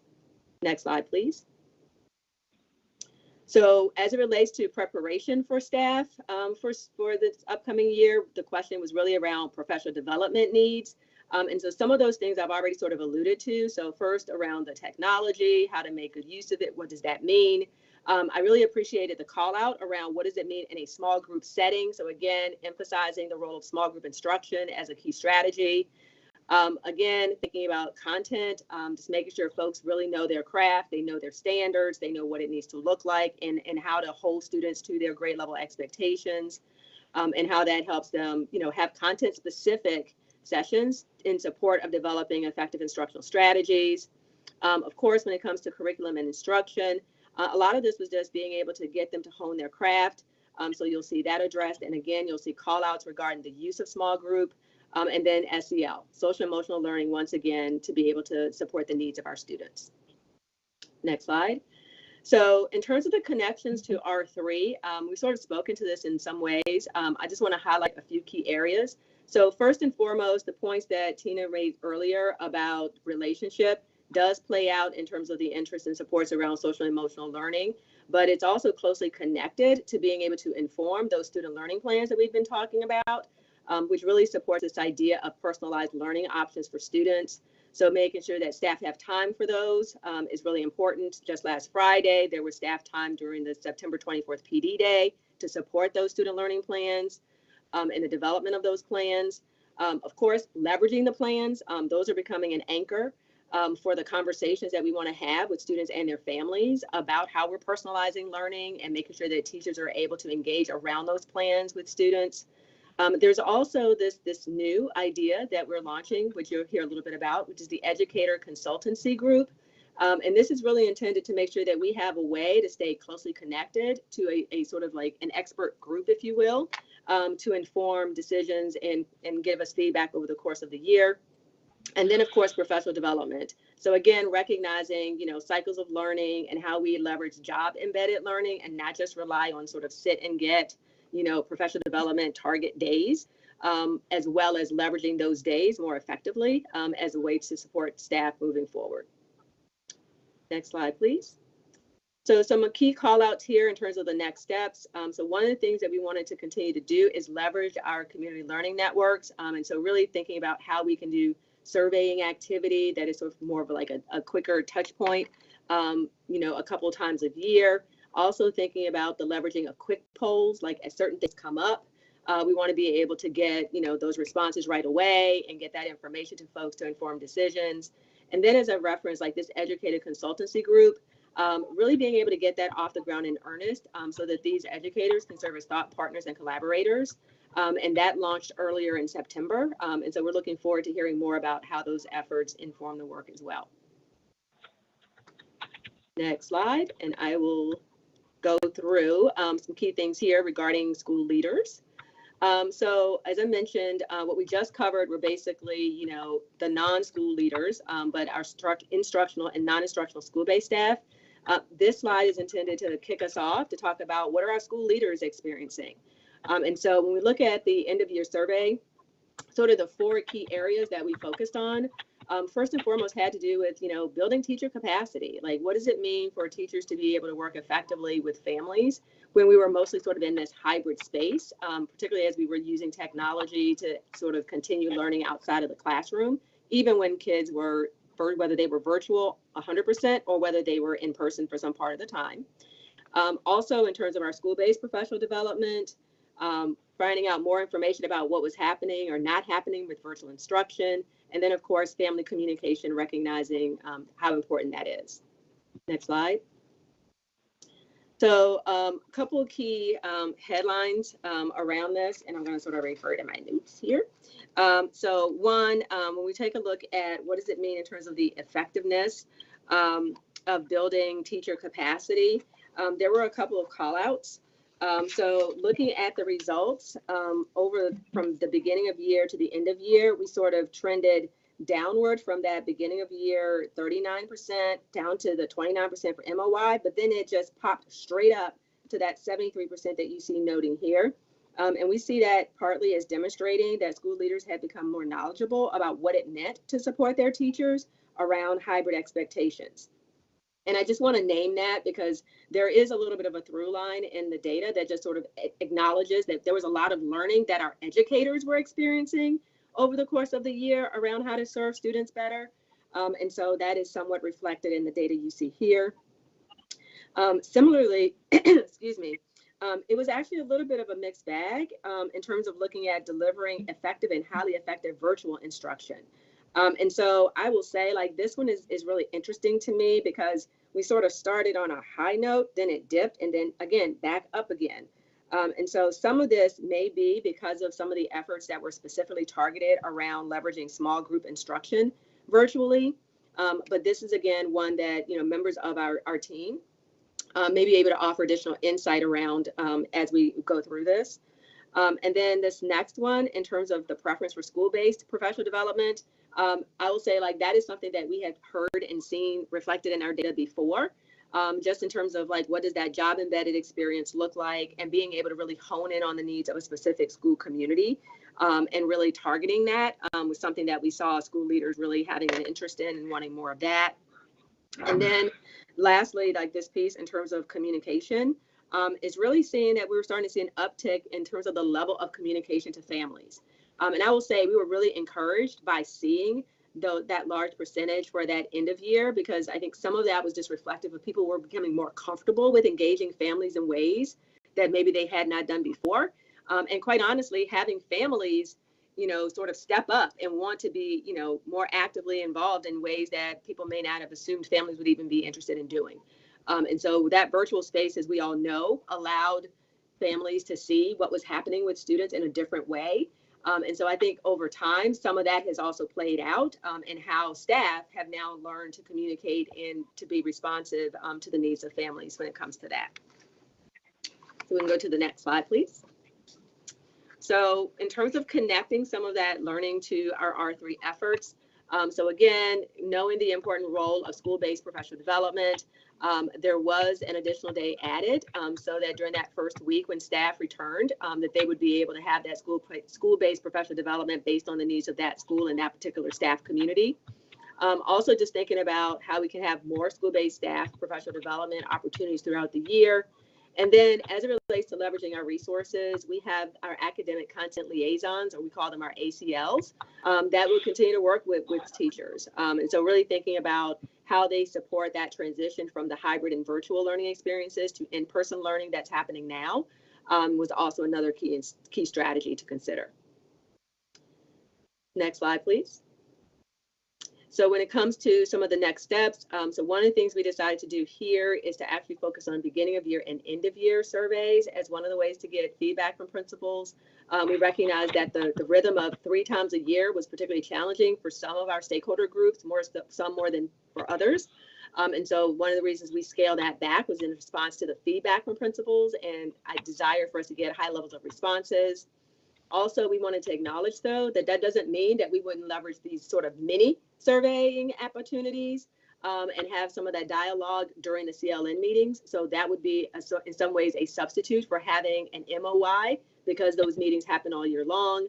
And then also being able to leverage our school stats, which are the regular meetings that we have, where we bring the schools, our school leaders together to be able to support their learning input and get further feedback. School stat has been a critical resource for us in terms of having dedicated time to be able to get with folks and bring central office staff directly into conversation with school leaders to not only share information, but also work with them to make sure that things are going the way that they need to go. And we always get really quality feedback from them just by virtue of the questions that they ask. And so being able to continue to leverage that forum as a way to keep the dialogue going is another key strategy when it comes to managing or improving our engagement with school leaders. Next slide. And with that, I'm going to turn it back to Chief Highcover to talk about families.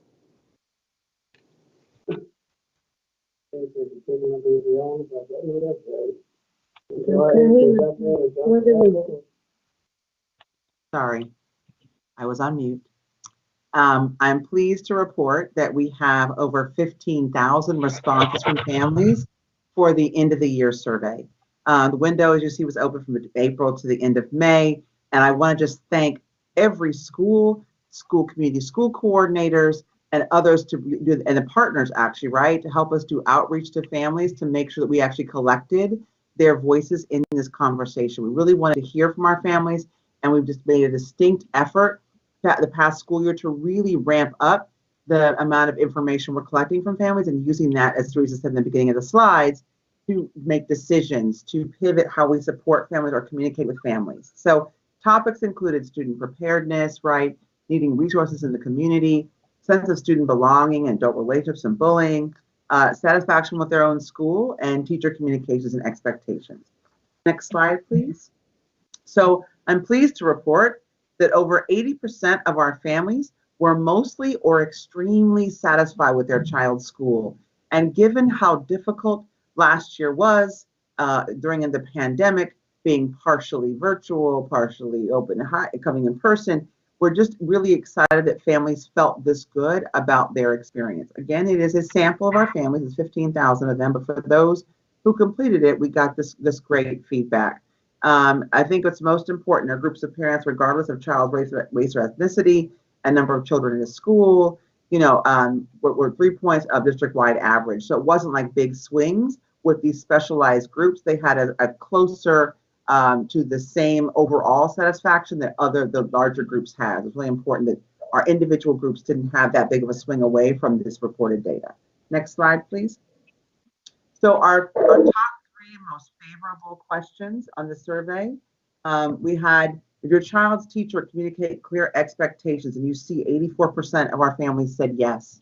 How often did child's school respond promptly to your concerns? We had, sometimes, most of the time and always as the predominant answers, only 3% saying never, which is a really good sign. I think we want to improve our sometimes numbers, but most of the time and always, that was a great data point. Did your school regularly communicate with you about partnering and helping you make child's academic progress? 83% of our families said yes. Also a fantastic number for us to hear that families are actually getting the information they'd like to get back from their home schools. Next slide, please. So on this slide, 80% of their families say their children's school community is welcoming or extremely welcoming.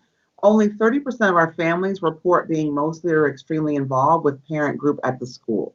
And so, given that we were in the pandemic last year and we were not in person, I think it was harder for families to know how to connect to those in-person school groups, whether it be a PTO or a school family council or a parent cafe or other groups that are formed by parents at schools.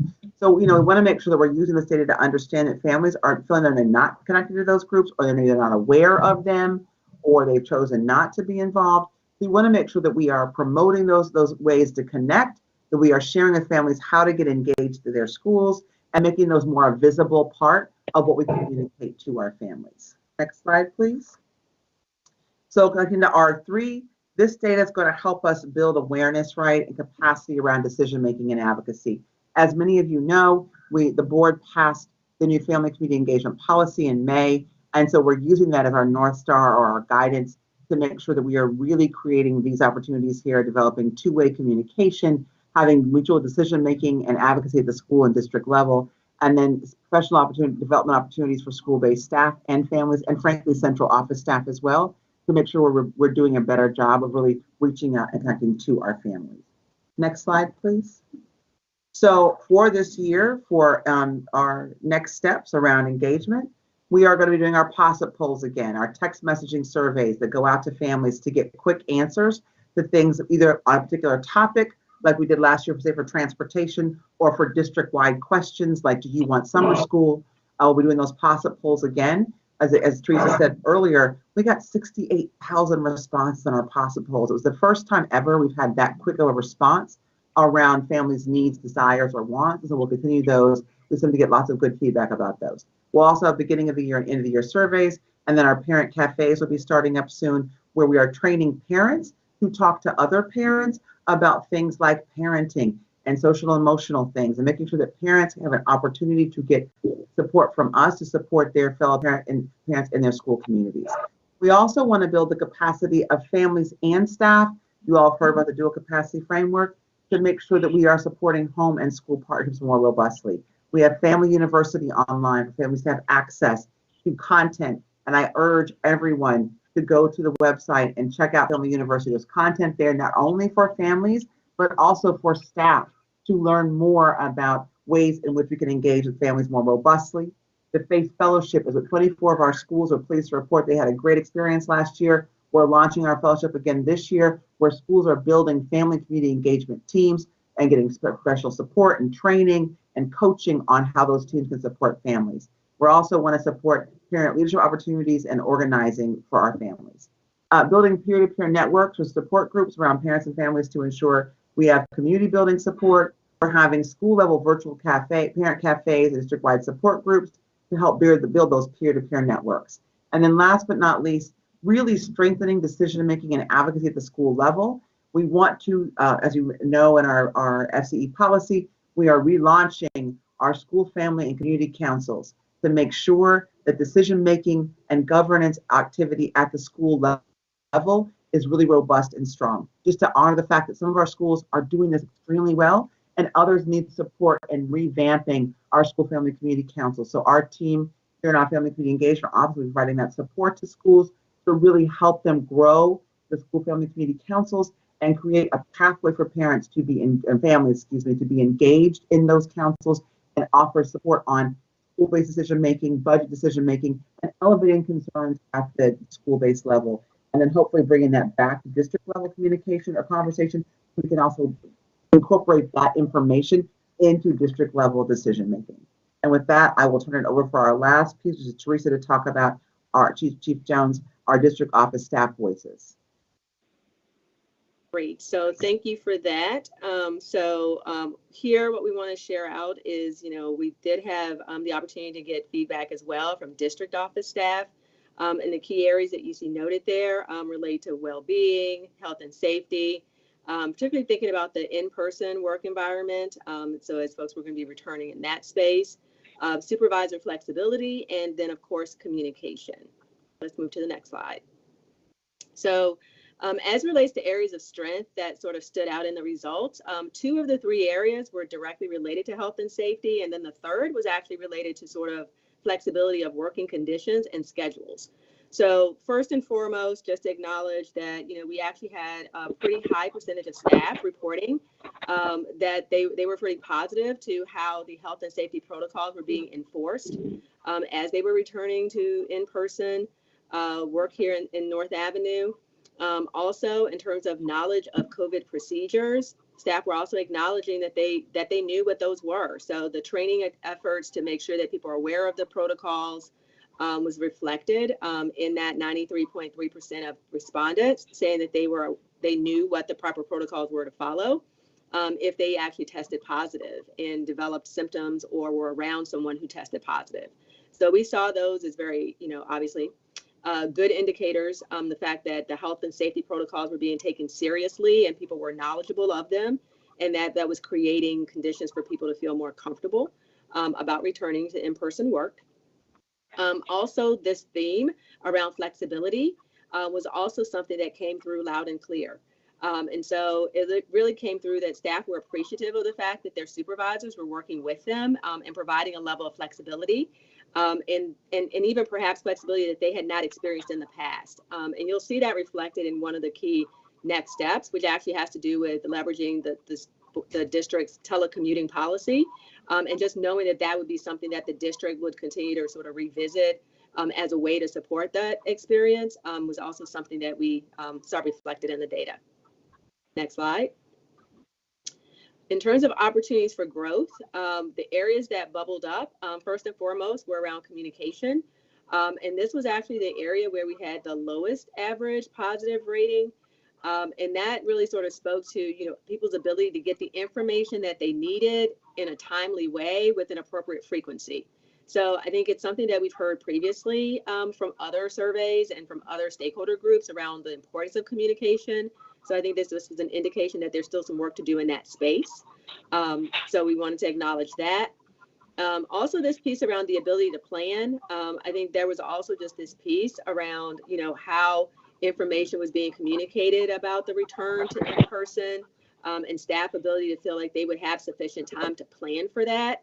That was something that came out at a lower, positive response rate. And then the last area was around stress and anxiety.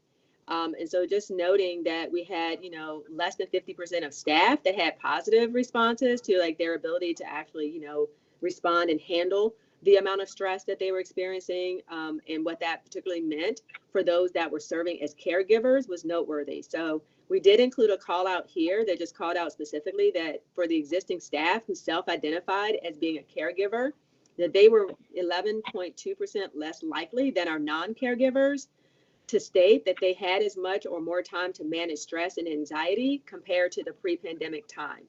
And so we just wanted to sort of acknowledge that because there may still be stressful situations based on personal circumstances that we want to be mindful of that could be impacted by use of the telecommuting policy or other arrangements, recognizing that caregiving is still an important consideration for some of our staff.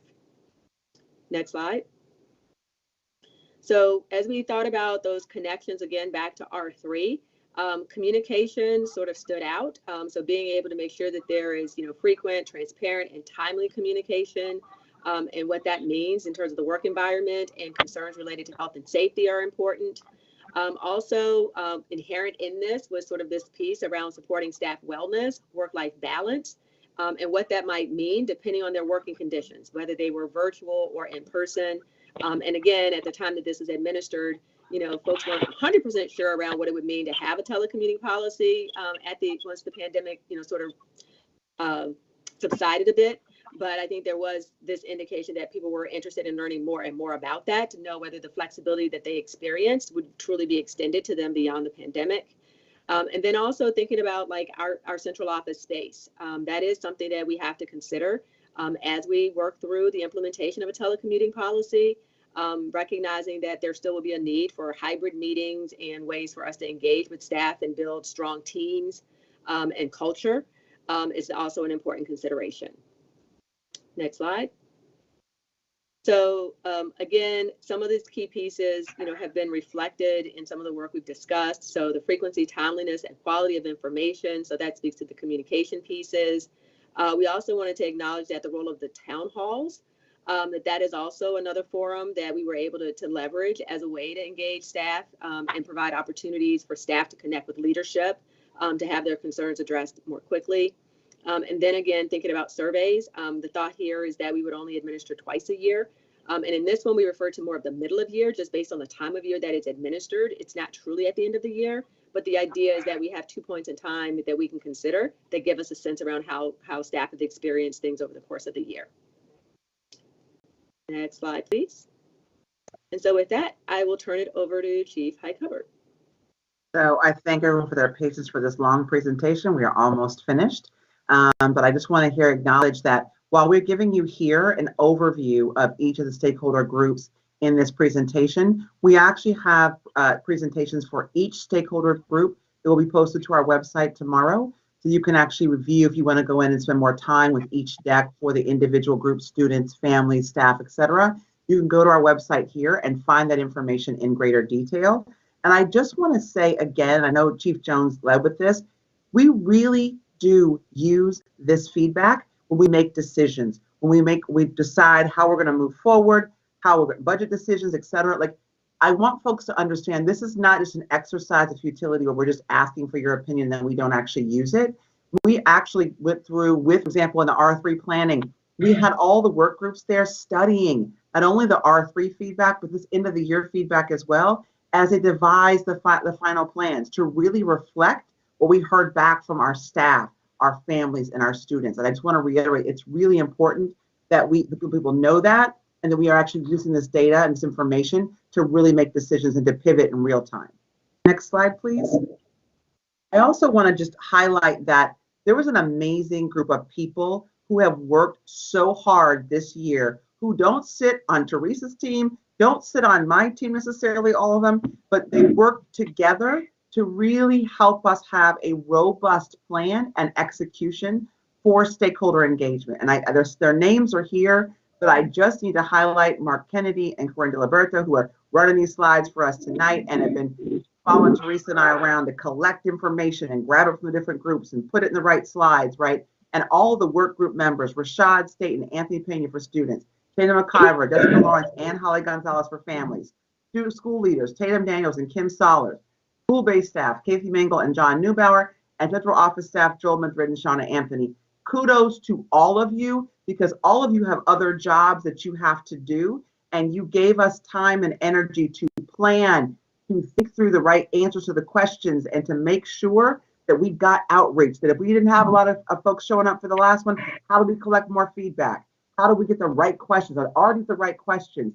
Presenting to cabinet. I mean, they've just done an enormous amount of work, and they represent so many different offices, from schools to human capital to Teresa's office to my team, and academics. And I just want to thank them, because without those folks doing this work, we would not have gotten any of this work done. It was Teresa and I started this last year. We're going to do it again this year. It's going to be the way in which we do business now moving forward, is to have a collective body of groups. And they, by the way, they all run their own smaller work groups of teams. So I want to thank all those folks.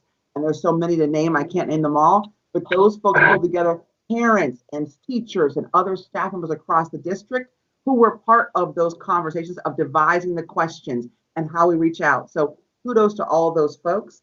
And I will just say, next steps, BOY surveys are coming out, as we said before. They'll be out in October and November, so please look for those and give us your honest feedback. And remember that we do utilize it for moving forward with making decisions. With that, I'm going to pause. I will also quickly mention all of those folks, there are representatives here this evening. So if you want a more granular question answered around student, family, school leaders, school-based staff, or central office staff, those team members are also here listening in and can help give more accurate, sort of more fine detail if you want to have that from those folks. And thank them for hanging on tonight with us. And with that, I will close the presentation. Thanks, Chief Jones, as well.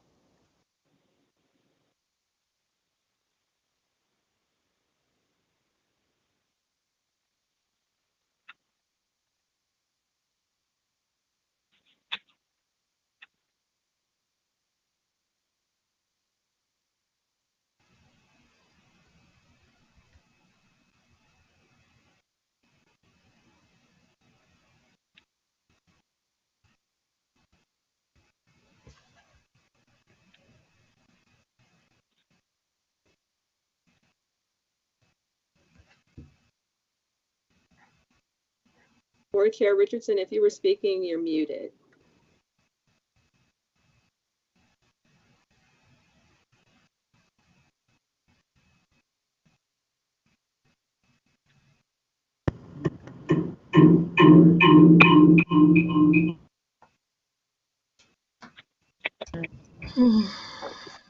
Oh, maybe.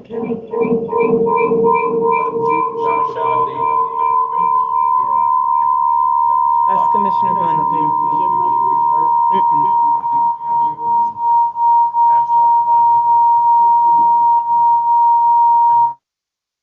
Commissioner Von Diemen, can you mute, please? Oh, I'm not mute. Can you hear me? Yes, we can. Oh, okay. I don't think I would mute. The only thing I wanted to say was thank you and congratulations on this survey. I mean, it's so much information, and I was just trying to absorb everything. And thank you for including strategic priorities and all of the information that we gathered through engagement and everything that you put together. I have many questions and comments about it, most positive, of course, but I'm going to have to review your presentation so that I can put it all together. But it was a lot of work. And you can see that a lot of people did a lot of hard work day and night, 24/7. And I just want to acknowledge the fact that I and I'm sure the board appreciate all the work you've done. And I will submit my questions or comments to Christian, and he will get those to you. And then we will, of course, see each other a little bit later this month or in the coming month. Thank you so much. Can you all hear me now? Tina, can you hear me? Okay, perfect. I was just thanking you all as well for the presentation, and I called you and Chief Jones my dynamic duo. So thank you for a great presentation. Commissioner Griffin did have a question that she wanted to ask as well. Thank you so much. And so, one, thank you for the presentation. I'm going to say what I did say before, but you all couldn't hear me. I can always expect all of the information to come from a presentation when you two present. So I appreciate you, Chief Jones and Chief Hike Hubbard, and the work groups and the team that worked on this. And I also appreciate seeing the questions that I had posed earlier for students to answer, and their honest answers. And some of it was not what I expected, and I'm happy about that because that means we got honest feedback from our students saying like, hey, no, we don't want to come in on the weekend. Like, okay, thank you for letting us know. Instead you want lunchtime, you want coach class, and that is perfectly fine. And that's exactly what we're here to do, to function, to hear from you all, especially our most important stakeholders, our students who are going to school every single day and working so hard. So thank you to each and every student who's able to give some type of feedback to us. And I hope that you all continue to do so. I have two questions and kind of just one little comment. I'll do the comment first. I really appreciated the slides that gave timelines for communication throughout this year. We were very specific in the presentation with the timeline for students. And I can understand how that might be a little easier, but when it got to the families and the school-based staff and even somewhat the district staff, it wasn't as specific. And so I think it would be helpful for the community to know ahead of time, like when they can expect to be asked for their feedback, when they can expect to have some type of event, forum, town hall to show up for. So I would love to see that included in some way. And if it's not already in those presentations that are online for us to view, I would love to see that included in there. I will send this question later, but I'll say it out loud for the public to hear around the educator consultancy group. I saw that it launched on the 10th. Just wanted clarity, is that like launching to get teachers to be involved or launching and already have teachers that signed up? Just a little bit more info on that. And then I am a big fan of balanced feedback. And so I saw a lot of positive, like our top 5 positive responses, our top 5 like great responses from specific stakeholder groups like our students, our school-based staff, and our families. I really would like to know, like, what were some of those areas where they thought we needed some growth? So I would love to see that presented in a slide too. Having balanced feedback is necessary for us to really understand what we're doing well and where we can really improve. And so those were my comments, yeah. But thank you so much for your work. Thank you, Commissioner Griffin. I just want to quickly add, the timeline acknowledgement is that we had individuals helping us pull this presentation together and different groups we had to try to streamline how it all went together. So we will make a note of that and make sure the timelines are publicized so that everybody can see the timelines for each of the stakeholder groups. That's not a big lift. You will not see it on the individual work group presentations because those are really focused on the end of the year data. But we will get that posted along with this. It's easy enough to do in the next week or two to get those timelines outlined for folks. And I will just talk about the balanced feedback. That the family survey part where the people were saying we weren't involved with groups, I think that's an example of how we could do more information of sharing that balanced feedback. So I appreciate that. And we will note that in the future of making sure we're talking about areas of growth as well as areas of success. And I don't know if we have someone here who wants to talk about the educator consultancy piece. If Casey Mangle or John Newbauer wants to talk about that, or Joan. Hello, Joan Chief Dabrowski. That'd be great. Thank you. Well, and we might have John here as well, but I will say we are still in the process right now of receiving applications. So the application is out, but John, do you want to jump in? Sure, absolutely. The door to the application process opened on the 10th and it closes this Friday. And we've reached out to a number of our constituents, to teachers, to the school psychologist, guidance counselors, so a number of things. And once again, it is an application process. And we did an initial check on numbers, and I don't remember off the top of my head, but it seems to be a very popular thing. And I've received a number of questions, so people are excited about it. That's awesome. I'm so happy to hear that people are excited, and I can only imagine the response that you all are getting. Thank you for those updates on that. It really piqued my interest when I heard it, and I definitely think it's going to be a hit. I'll probably have more questions about it later because that's me, but I appreciate the information you just shared, and thank you all once again. Commissioner Griffin, I appreciate that. I appreciate you raising those points. And to kind of just touch on that just a little bit, I appreciate the information that we've received tonight. Certainly, I am happy, and I know that the board is happy to see that we are thinking more innovatively about the way that we are receiving information and soliciting feedback from all of our community members. The POSIT poll, I think, is a really great tool to use in addition to the traditional methods that we've been using in the past. However, I'm most concerned about slide 7 in this presentation. I want to know how we're using the data that we gathered to inform the work that is happening ongoing, right? So we heard a lot tonight about the collection of the data and the different methods and all of the information that we receive, which is great information. Now, my focus now and my thought pattern is now, how are we using all of this great data to improve outcomes for our students, for our community, for families? That's really important. So I'm looking forward to seeing and hearing those updates throughout the course of the year, specifically in teaching and learning, because I know that there are R3 updates throughout the entire year. But if there are other pockets throughout our board calendar that we can hear some updates along the way, so that we don't wait until maybe middle of the year or end of the year to be updated, how can we stay engaged in the process all along? Because perhaps something can come out of a discussion or a conversation. The reason why we as community members are serving on this board is to support the district in finding new ways and figuring out how are we going to actually use this data to improve outcomes for our children and for our community. So I appreciate the work. I think it's incredible, and I love the innovation. For me now, it's just making sure that we're using all of this information to really drive outcomes for our young people and for their families. So thank you to the team, and I look forward to updates.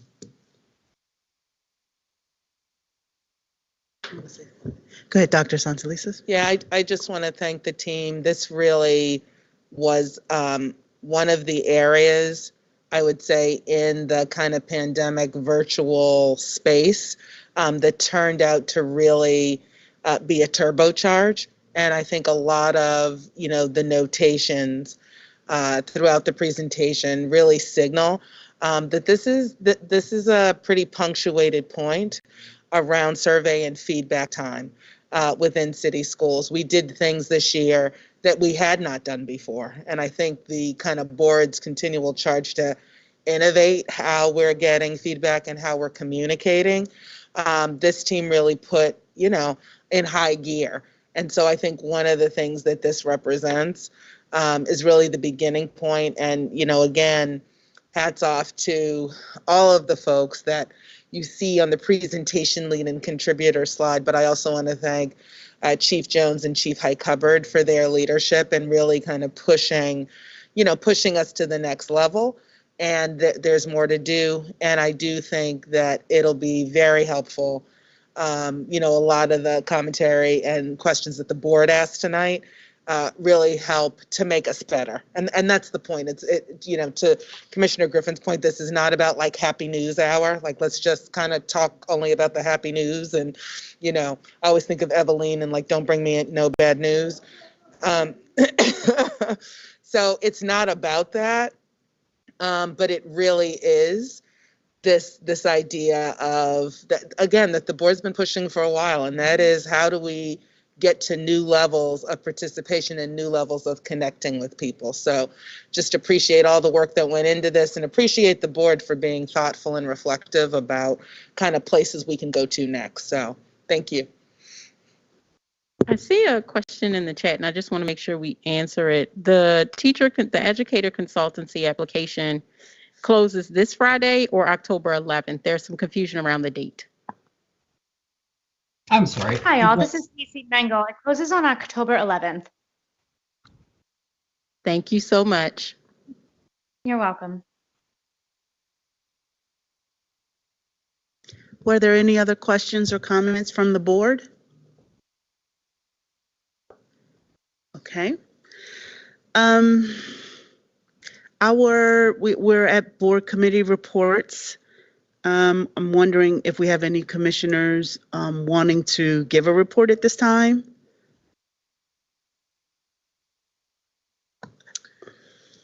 I'm going to just ask Chair Richardson. I am going to fill us in just briefly from our policy committee on last Tuesday. It was great I just want the public to also know that our compliance reports are on the agenda in policy committee meetings, and we've had quite a bit of discussion on those compliance reports in the past couple of policy meetings that we've had.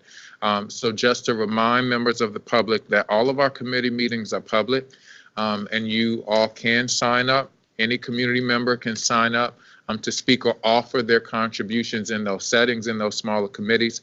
But that is where we're focusing on compliance reports in public. So the compliance reports, thank you, Christian. The compliance reports, for example, when we adopt a policy as a board, there are regulations attached to each of the policies, and often in those regulations, we require an update from staff on how the implementation is going, and we call those compliance reports. And so those compliance reports are placed on the now policy committee calendar and agendas so that we can have discussion about those. And if there are issues that arise, we can bring them to the full board. So I just want the public to be reminded of that. A highlight from it, though, there were several compliance reports, and we looked at a policy draft, EBCD, but we also saw a compliance report from policy ADA, which is our equity policy. And Baltimore City was one of the first in the state of Maryland to adopt an equity policy. And so we are now in year 3 of the implementation plan. And primarily, as we were reminded in our committee meeting on Tuesday, a lot of these initial implementation years have been around culture development, particularly for staff and family and community. Like, how do we bring everyone into the same page? But a part of that, too, to my board colleagues, we've been in training as well. So I just want to appreciate all of the board colleagues that have been participating in that equity work and in that equity training, because that is a part of the implementation plan. And so as we move forward, we're now moving the focus and shifting the focus to students and families. So we've done the culture work with staff, and so now we're moving forward, thanks to Dr. Durant, her entire team, and everyone who's been leading that work, to really now put all of that into action for the sake of our young people. So I want to highlight that. And then, Chair Richardson, I just want to pass this off to Commissioner Roberts. I know that she may have some updates as it relates to operations, but I also, Commissioner Roberts, want you to highlight your participation in the CUBE conference. The Council of Urban Boards of Education just had a conference the week before last, Right, the week before last, and Commissioner Roberts represented Baltimore City at that conference. So Commissioner Roberts, if you wouldn't mind just giving us a brief update of your experience, and then also how you represented the board and city schools in Atlanta. Absolutely. Thank you, Vice Chair McFadden. And actually, Madam Chair, my entire operations agenda was on tonight's agenda. So I will use this time to just talk about my experience at the CUBE conference. As Commissioner McFadden shared, I attended from September 15th through September 19th. I had the tremendous honor of going to Atlanta, Georgia for the Council of Urban Boards of Education, or what we refer to on the board as CUBE, for their annual conference. This was the first time that school members, approximately 500 or so from across the country, were able to gather since pre-COVID to attend a variety of clinics. I had the opportunity to talk about the great work happening in our system around the 21st Century Building Program, the R3 Restore, Reconnect, and Reimagine efforts, and the board efforts to revamp our strategic plan for the system. It was a great time, and it was even more meaningful to see a few smaller systems share their admiration for the work taking place in our system, because we are leading the way in a number of areas. I also like to take this time to share that next week, several of us from the board will be attending the Maryland Association of Boards of Education, the MADE annual conference. And I will be sure to, I'm sure it'll be a grand time to network and with other board members from across the state of Maryland, and to really prepare for Kerwin implementation. So those are my updates, Madam Chair and Vice Chair. Thank you so much, Commissioner Roberts, and thank you, Vice Chair McFadden. Commissioner Griffin, you mind informing the public of our upcoming meetings? Absolutely. So we have a few upcoming meetings in the first couple weeks of October. First, we have Teaching and Learning Committee meeting, which will be virtual, which will be held on Tuesday, October 5th from 3:30 to 5:30 p.m. You can join us via the link. And remember that all of our committee meetings are public. We have executive session meeting, which is Tuesday, October 12th, 3 to 5 p.m. And then following that, we have our public board meeting on Tuesday, October the 12th from 5 to 7 p.m. or until we're finished. And then we have our operations committee meeting Tuesday, October 19th, 10:30 a.m. to 12:15 p.m. And the policy committee meeting, which is also virtual, Tuesday, October 19th, 3:30 to 5:30 p.m. Thank you so much. We are encouraging our public to join us at those meetings and make sure your voice is heard. Is there a motion to adjourn for the evening? So moved, McFadden. Thank you, Commissioner McFadden. Is there a second? Second, Robert. This motion passes. You're going to make me vote? Yes. Okay, Commissioner Bondema. Yes. Commissioner Brooks. Yes. Commissioner Chinya. Yes. Commissioner Griffin. Yes. Commissioner Horowitz. Yes. Commissioner James. Yes. Okay. Commissioner McFadden.